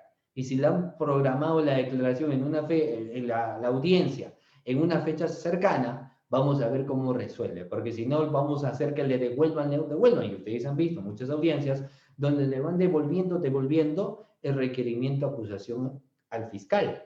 Y una vez me preguntaron, ¿cuántas veces se tiene que devolver al fiscal la acusación? ¿O cuánto es el límite para devolver la acusación? ¿Existe un límite? ¿No existe un límite? ¿Uno cómo puede observar en esos casos? No existe propiamente un límite, ¿cierto? De cuánto se le devuelve. Claro, entiendo que debería en todo caso existir el límite, porque no es posible también que a cada rato se le esté devolviendo, etcétera, ¿cierto? Sino que tendría que existir un límite en este caso en concreto. Sin embargo, no lo señala el código. Yo creo que el código tiene que hacer una precisión, porque si le devolvemos una vez, el fiscal no logra, por ejemplo, corregir, nuevamente le devolvemos al fiscal, no logra corregir, entonces, oiga, ya es demasiado, señor fiscal. Al parecer usted no me va a subsanar muy bien ese requerimiento de acusación. Creo que por ese sentido no amerita pasar en un análisis de fondo, obviamente, y emitiremos el requerimiento de sobreseimiento correspondiente. Creo que podría haber, como la frase dice, la tercera la vencida. Si a la tercera no me logra hacer una subsanación adecuada, yo creo que es momento de que se le devuelva a todas luces y se emita el requerimiento que corresponde. ¿De acuerdo? Muy bien. Vamos a ver entonces. Dicho esto, ahora sí pasemos al sobreseimiento en el nuevo Código Procesal Penal. El sobreseimiento en el nuevo Código Procesal Penal. Vamos a ver qué entendemos por el sobreseimiento, doctores. Cuando hablamos del sobreseimiento, nos señala lo siguiente, pero miren, esto tiene su propia definición también respecto a lo que se debe entender por sobreseimiento. Luego que el fiscal responsable da el caso por concluir la investigación preparatoria debido a que considera haber cumplido su objetivo porque el plazo se vencieron o porque el juez de la investigación preparatoria así lo determinó luego de realizar el procedimiento de control de plazo de investigación en un término no menor de 15 días, ¿cierto? En los primeros supuestos o en un plazo no mayor de 10 días en el último supuesto, o si nos han planteado un control de plazo, bueno, son 10 días, ¿cierto? O en los casos más complejos, 30 días, el fiscal puede tomar la decisión de solicitar un requerimiento de sobreseimiento. ¿Qué es el requerimiento de sobreseimiento en ese sentido? No es otra cosa que la solicitud debidamente fundamentada realizada por el titular de la acción penal para que se archive, llamémoslo así de esa manera, porque el término adecuado es sobresee, pero bueno, se archive el caso investigado, lo realiza el fiscal y la dirige al juez de la investigación preparatoria al concluir el estudio de las mismas. El sobreseimiento es cuando el fiscal considera que ese caso en particular no amerita o no tiene por qué llegar al juicio oral. Y vamos a ver algunas razones del por qué. Algunas razones del por qué. ¿De acuerdo? Muy bien. Vamos a ver. El artículo 344 señala la decisión del Ministerio Público. Los plazos son los siguientes, doctores. Si el caso es complejo, una vez que tú emitiste la disposición de conclusión de investigación preparatoria, hasta 30 días para que tú me emitas el requerimiento de sobreseimiento. El requerimiento de sobreseimiento. ¿Por qué 30 días? Porque se entiende que si el caso tiene una especial dificultad, y ahí se evidencia la cuestión de complejidad, tú tienes 30 días. Pero si no es complejo, tú solamente me tienes 15 días. Pero no nos olvidemos de que en ese estadio procesal el abogado te puede plantear un control de plazo. Entonces no serán ni 30, no serán ni 15, serán 10 días. Solo y solo sí, 10 días, ¿de acuerdo? ¿Cuándo procede el sobreseimiento? Vamos a ver. Algunas cuestiones, porque no vienen a ser las únicas para el procedimiento del sobreseimiento. El primero de ellos, el hecho investigado no puede ser atribuido al imputado. ¿Qué hace referencia? Aparece, doctores, este supuesto cuando luego de evaluar los resultados de la investigación preparatoria, se llega a la conclusión de que no hay forma lógica y razonable de vincular al imputado con el hecho delictivo. Existe certeza de que no hay medios de prueba o elementos de convicción suficiente que sirvan para vincular al imputado con los hechos objeto de investigación. ¿Qué significa? El hecho no se realizó, no puede atribuirle al imputado. Un delito contra la administración pública, delito de colusión. Para poder hacer el análisis de imputación objetiva, fehacientemente yo tengo que señalar que ha existido un acuerdo colusorio. Así lo señala el mismo análisis del elemento de este tipo penal y así lo menciona también muchas jurisprudencias y la dogmática misma. Entonces, ¿qué significa? Si, por ejemplo, solo tenemos irregularidad administrativa, solo tenemos declaración de un testigo, tenemos la declaración de un testigo colaborador eficaz, hemos pasado por la etapa de corroboración y nos hemos dado cuenta que esa información es falsa. Hemos realizado un requerimiento de acusación, de levantamiento del secreto de la comunicación de doctores y no hemos hallado ninguna vinculación de llamadas. Hemos realizado un requerimiento de levantamiento del secreto bancario y no hemos encontrado nada, nada, ni un sol, ni 10 céntimos. Entonces, nuestros elementos de convicción que hemos realizado, nuestros actos de investigación, nos hacen evidenciar que no le podemos imputar a este investigado el delito de colusión. Tenemos la irregularidad, sí, habrá una responsabilidad posiblemente, pero en el ámbito administrativo no podré evidenciar una responsabilidad sobre este imputado en el ámbito penal. ¿Por qué? Porque me es imposible. Entonces, lo que yo tendré que hacer es emitir un requerimiento de sobreseimiento. Siguiente situación, para que uno emita un sobreseimiento. El hecho imputado es atípico. Por el principio de legalidad solamente tendrán responsabilidad aquellos comportamientos que se encuentren básicamente subsumidos en un determinado tipo penal. Si no lo encontramos subsumido en un tipo penal, estamos hablando de una cuestión de atipicidad. Entonces, ¿cuándo procede? El supuesto se presenta cuando luego de evaluar los elementos de convicción recogidos o efectuados en la investigación preparatoria, el fiscal responsable del caso concluye que el hecho investigado no reúne los elementos objetivos así como subjetivos del delito que se viene investigando ni ningún otro elemento. Le estábamos imputando delito de aprovechamiento indebido del cargo. Analizamos el elemento sujeto activo autor. Sí tenemos al funcionario público. Hemos analizado el interés indebido. Sí se evidencia un interés indebido. Hemos determinado que esto ha sido de manera directa, pero nos ha sido imposible determinar que ha sido en un contrato o que ha sido en una operación. Entonces, es un hecho atípico. Lo están imputando delito de peculado. Funcionario y servidor público tenemos. Este se habría apropiado. Tenemos la privación. Cámara de videovigilancia se está llevando el dinero de la municipalidad. Es una apropiación, es una forma de hurto en la modalidad de delito de funcionarios públicos, el peculado por apropiación. Pero no se ha logrado evidenciar que este funcionario público tenía la percepción, tampoco se ha determinado que tenía la administración, tampoco se ha determinado que tenía la custodia. No tenemos ese elemento de este delito del artículo 387. Entonces, lo que uno emitirá, en ese caso en concreto también, es un requerimiento de sobreseimiento por la causal de atipicidad. Bueno, cuando decimos el hecho, la acción penal se ha extinguido. Bueno, cuando la acción penal se ha extinguido, esto ocurre cuando serán los supuestos previstos, doctores, y sancionados en el artículo 78 del Código Penal. Allí se prevé la cuestión es cuando la acción penal se extingue, ¿cuándo se pueden dar la extinción de la acción penal? Pregunta, a ver, pregunta a la clase. ¿Cuándo se extingue la acción penal, estimados doctores? ¿Cuándo podríamos decir que estamos ante la extinción de la acción penal? A ver, ustedes tienen la cajetilla de comentarios y he visto que acá en la página han dejado varias preguntas.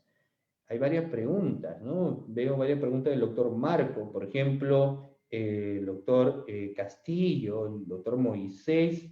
Bueno, la pregunta que han desarrollado lo vamos a ir respondiendo, no se preocupen. Pero ¿cuándo, por ejemplo, hablamos que se ha extinguido la acción penal, doctores? Por ejemplo, el artículo 78, no te olvides, y si tienes tu código penal, ahí lo puedes precisar. Vamos a ver. ¿Cuándo señalamos? Por muerte del imputado. por muerte del imputado, ¿cierto? ¿Cuándo más? Por amnistía, por la cuestión de prescripción, cuando opera el derecho de gracia u opera la cosa juzgada. En los procesos especiales denominado querella también se extingue la acción penal y por tanto se sobresee la causa. Y por tanto se sobresee la causa. Ahí estamos ante la acción penal se ha extinguido y tenemos que sobreseer. ¿De acuerdo? Muy bien. Siguiente. Cuando decimos, en el hecho concurre una causa de justificación. Es decir, estos supuestos factos fácticos se verifican cuando luego de evaluar los resultados de la investigación preparatoria, el fiscal llega a la certeza de que el hecho investigado concurre una causa de justificación de las previstas en el artículo 20 del Código Penal. Por ejemplo, cuando se atribuye al imputado Juan Cadillo homicidio de 7 personas, sin embargo, del análisis de los actos de investigación efectuados, el fiscal concluye a modo claro y sin margen de duda que el imputado actuó en legítima defensa. Entonces, si evidenciamos, sí, pues estamos ante la lesión de un bien jurídico tutelado tan importante como viene a ser la vida, pero esto se ha dado por legítima defensa, estamos ante una causa de justificación. Ahora, el otro nos señala, concurre una causa de inculpabilidad. Y cuando estamos ante la causa de inculpabilidad, esto se evidencia de la siguiente manera, doctores.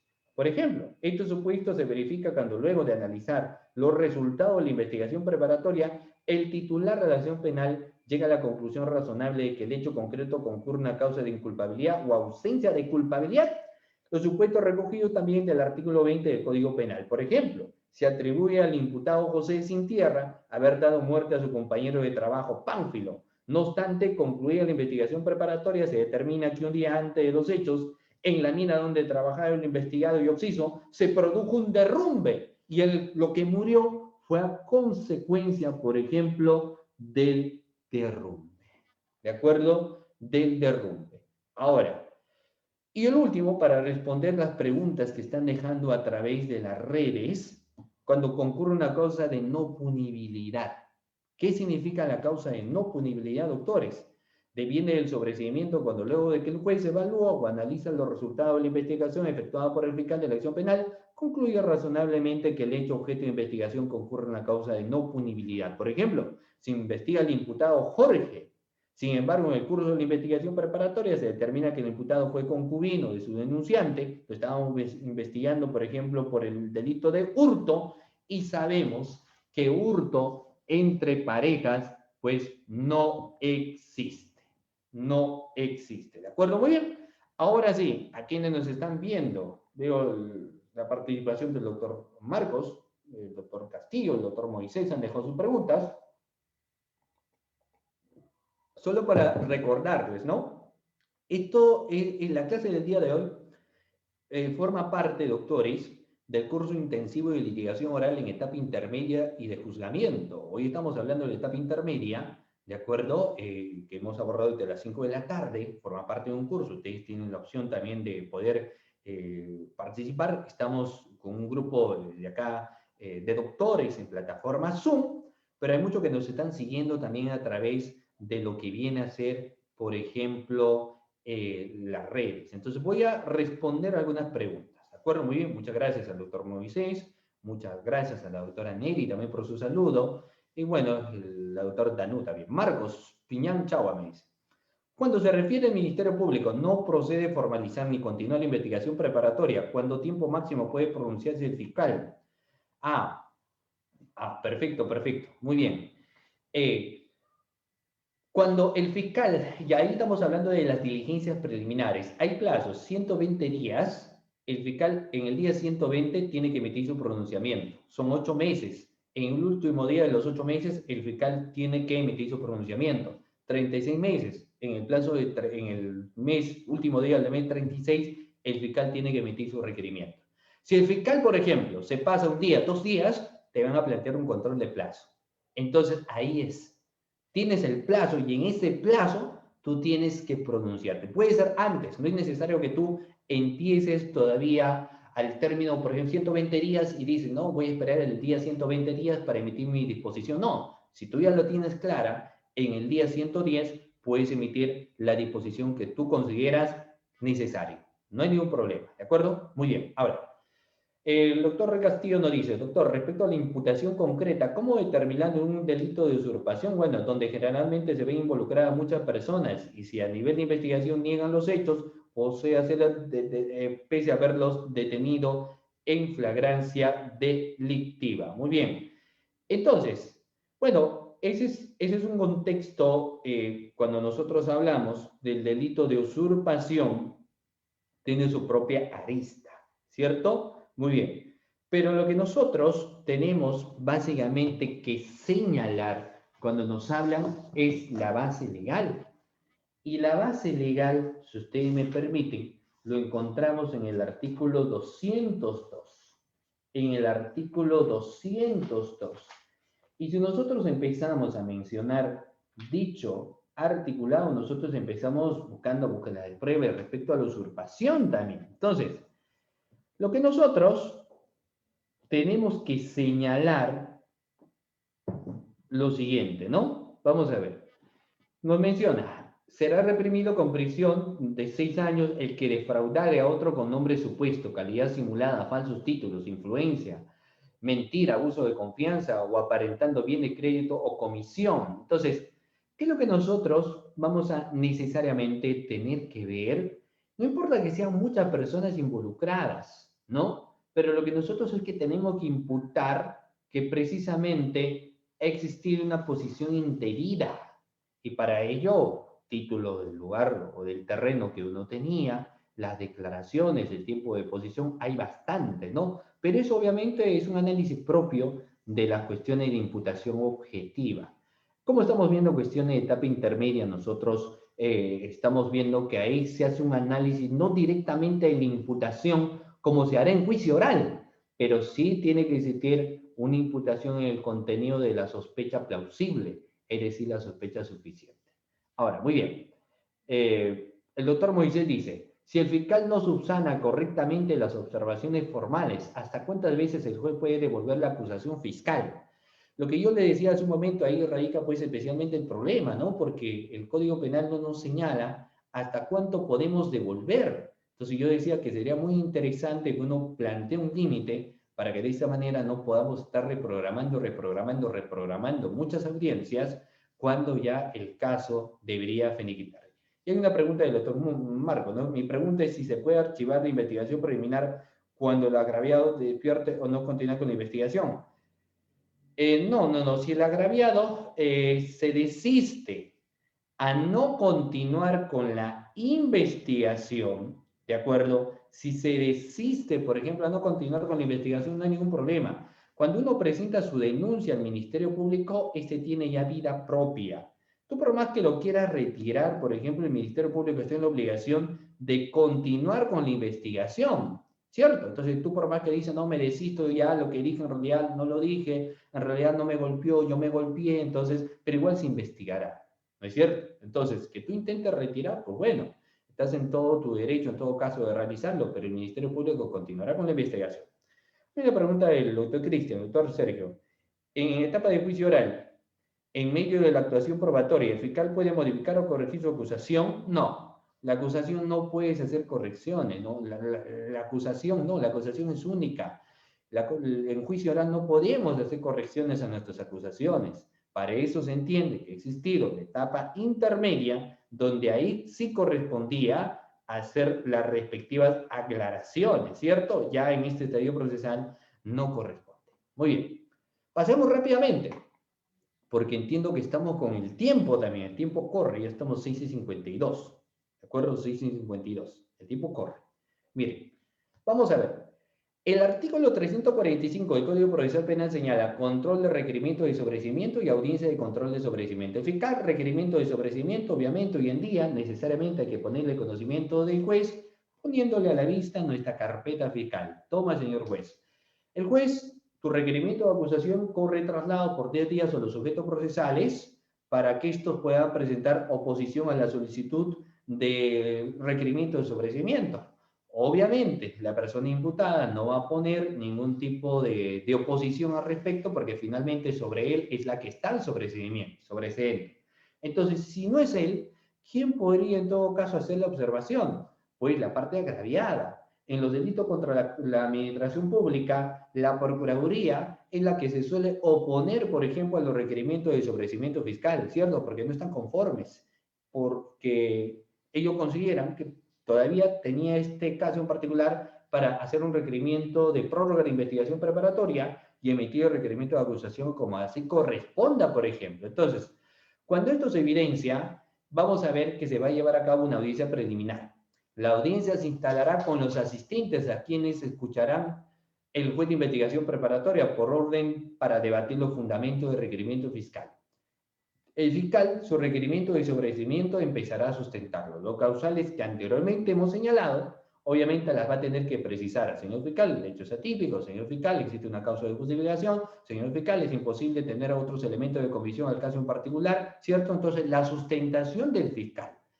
Y el que se oponga a dicho requerimiento de sobreseimiento tendrá que señalar y mencionar, por ejemplo, lo siguiente: que actos de investigación, y la norma nos dice un mínimo de 3, el fiscal dejó de hacer para que este caso, en vez de sobreseer, tenía que haberse emitido un requerimiento de acusación. O sea, en vez de sobreseer el caso, tenía que haberse emitido un requerimiento de acusación.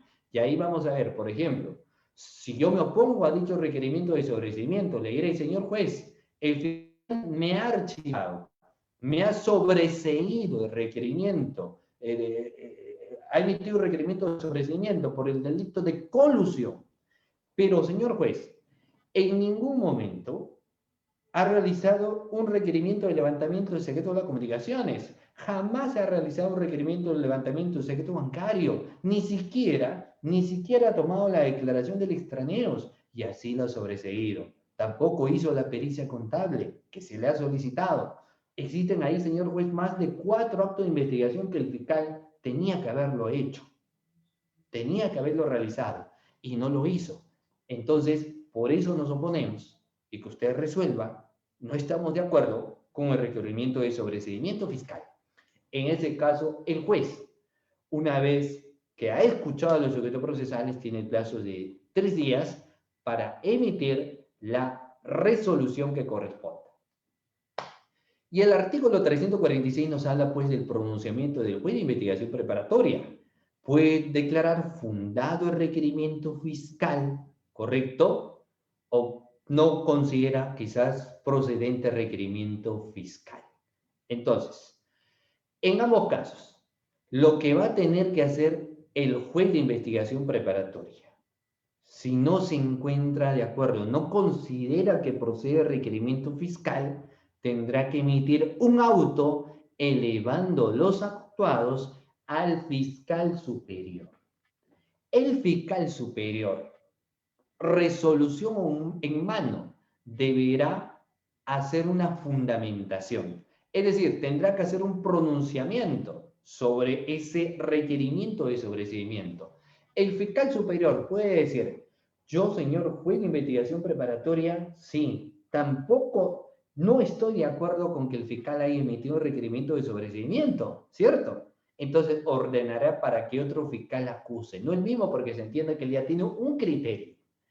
Pero si el fiscal superior dice: no, yo la verdad considero que el fiscal provincial ha realizado una correcta investigación y sí corresponde la emisión de este requerimiento de sobreseimiento, se le pondrá a través de su disposición, a través de la disposición fiscal de conocimiento del juez de investigación preparatoria. Y en este caso, el juez lo que tendrá que hacer es emitir un auto de sobreseimiento. Y ahí eso, la base legal, doctores, lo encontramos en el artículo 346, cuando nos habla del pronunciamiento del juez de la investigación preparatoria. El fiscal superior puede ratificar lo que es el requerimiento fiscal y si no está de acuerdo con el requerimiento fiscal, no. Entonces ordena que otro fiscal formule acusación. Ahí se encuentra en la diapositiva, ¿de acuerdo? O si no ratifica el requerimiento fiscal, el juez de investigación preparatoria dicta el auto de sobreseimiento inmediatamente. Siguiente, la acusación. Artículo 349 del Código Penal. cuando hablamos del criterio de lo que viene a ser, por ejemplo, en este caso, la acusación. ¿Qué entenderemos nosotros cuando hablamos sobre una cuestión de acusación? ¿Qué es lo que viene a ser? ¿Cómo se analiza? ¿De qué manera nosotros podemos ver? Entonces, vamos analizando en ese caso en concreto las cuestiones, por ejemplo, de lo que es la acusación stricto sensu, porque sí, es necesario analizar ese aspecto. Y vamos a ver, miren, artículo 349, ¿qué nos señala? El contenido. Esto ya hace un momento lo he señalado también, pero vamos a hacer solamente una precisión porque estamos hablando sobre la acusación. La acusación contiene, base legal, artículo 349, los datos de identificación del imputado, de conformidad con el artículo 88, numeral 1. Ya hemos señalado, narración clara y precisa de los hechos, los elementos de convicción que fundamenta el requerimiento de acusación, la participación que se le atribuye al imputado, la relación de las circunstancias modificatorias, el monto de reparación civil, los medios de prueba que ofrezca para afectación en la audiencia. Ese es el contenido de la acusación. Ahora, dato importante, doctores, es tener que señalar lo siguiente. La acusación fiscal solo puede referirse a hechos y personas incluidas en la disposición de formalización de la investigación preparatoria, aunque se efectuare una distinta calificación jurídica. Reitero nuevamente, la acusación solo puede referirse a hechos y personas incluidas en la disposición de formalización de investigación preparatoria, aunque se efectuare una distinta calificación jurídica. Sin embargo, esto tiene una interpretación, un análisis un poco más profundo, doctores. ¿En qué sentido? Si el fiscal formalizó la investigación preparatoria contra 3 personas, no significa que solamente contra las 3 uno va a acusar. Puede ser que durante el desarrollo de la etapa de formalización propiamente dicho tengamos a un colaborador postulante, a colaborador eficaz que nos dé datos importantes y nosotros consideramos que en este caso también están involucradas otras personas.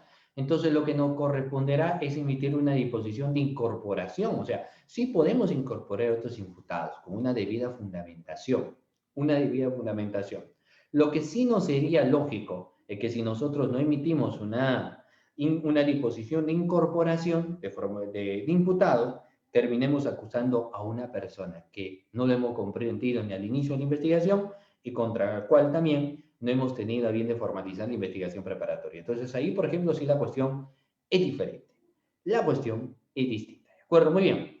En la acusación el Ministerio Público podrá señalar alternativamente o subsidiariamente las circunstancias de hecho que permitan calificar la conducta del imputado en un tipo penal distinto. Es decir, sí cabe la posibilidad de hacer una imputación alternativa. Sí cabe la posibilidad de realizar, doctores, una imputación alternativa. Y eso es muy importante tener que señalarlo sin lugar a dudas. A veces el fiscal puede acusar como una pretensión principal el delito, por ejemplo, de robo, pero subsidiariamente también puede llevar el delito de hurto. ¿Esto es válido? Por supuesto que sí. Por supuesto que también es válido, no hay ningún problema. El fiscal puede llevar como pretensión número 1 el delito de colusión y alternativamente o subsidiariamente puede llevar, por ejemplo, el delito de aprovechamiento indebido del cargo. ¿Esto es válido? La respuesta es por supuesto que yes, por supuesto que sí, ¿cierto? Claro que es válido. Ahora, el fiscal, sí, noción muy importante, es que indicará en la acusación las medidas de coerción subsistentes dictadas durante la investigación preparatoria y en su caso podrá solicitar su variación o se dicte otra medida según corresponda.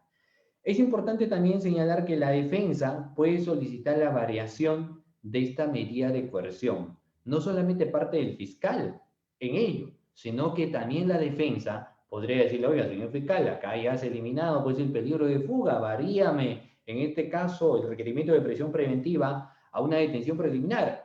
Puede haber una petición de la otra parte, pero también el fiscal podría hacer una variación. Incluso de detención preliminar a prisión preventiva, dependiendo de cada caso en concreto. ¿De acuerdo? Muy bien. Eso puede y tiene, sin embargo, que encontrarse necesariamente el requerimiento de acusación. Ahora hemos dicho, pues, que la notificación a la acusación se pone en conocimiento de los sujetos procesales en el plazo de 10 días para que ellos puedan realizar todas estas observaciones que nosotros encontramos aquí. ¿No es cierto? Encontramos aquí. La más común es que puedan pedir el sobreseimiento, pero puede también observar la acusación por vicios formales, el control formal, deducir las excepciones y otro medio técnico de defensa.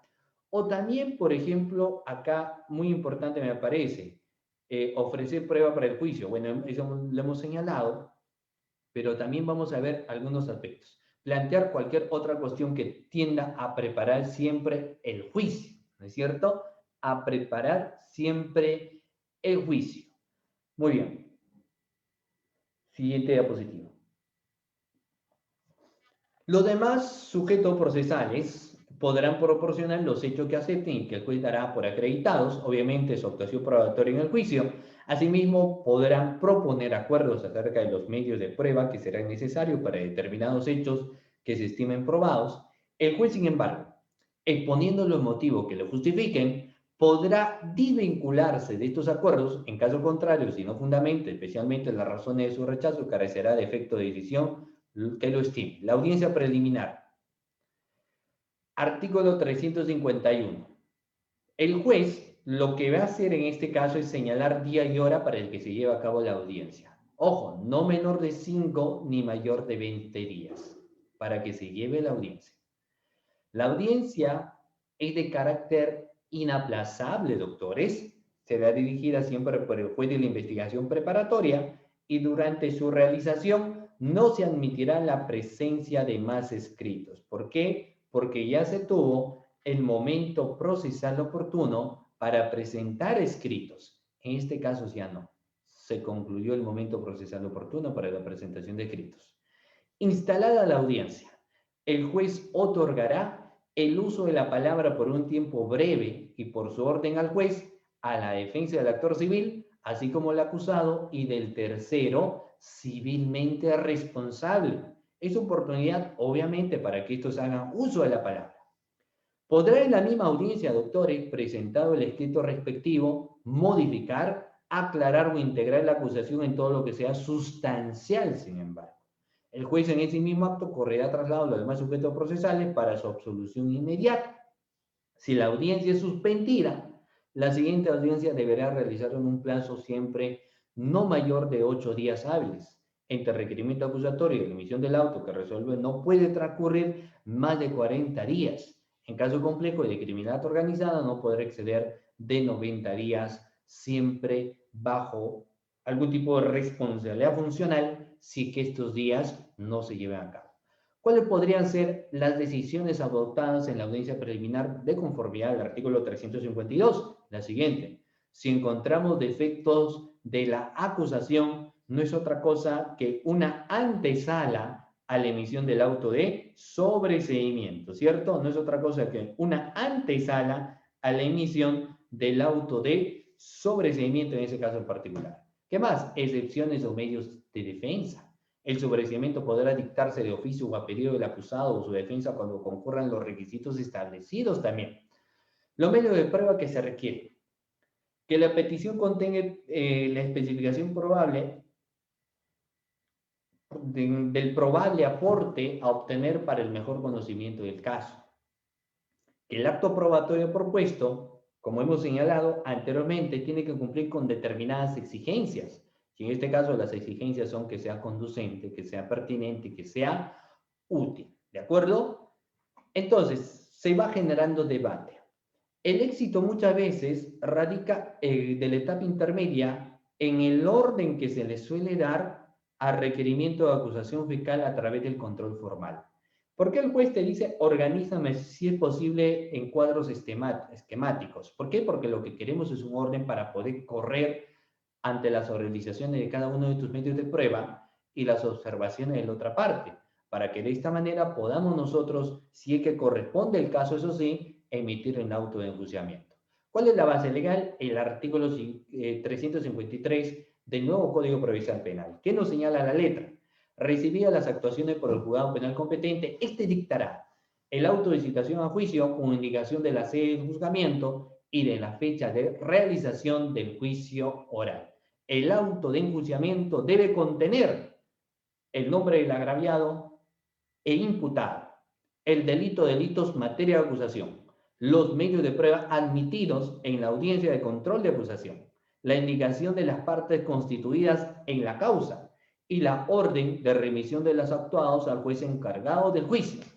¿De acuerdo? Entonces, el auto de enjuiciamiento se notifica al Ministerio Público y a los demás sujetos procesales, y dentro de las 48 horas de la notificación, el juez de investigación preparatoria hará llegar al juez penal que corresponda a dicha resolución y de las actuaciones correspondientes para que de esta manera se concluya esta etapa de saneamiento procesal, llámese etapa intermedia, para dar pase a esta etapa estelar, que es en este caso la etapa del juicio oral.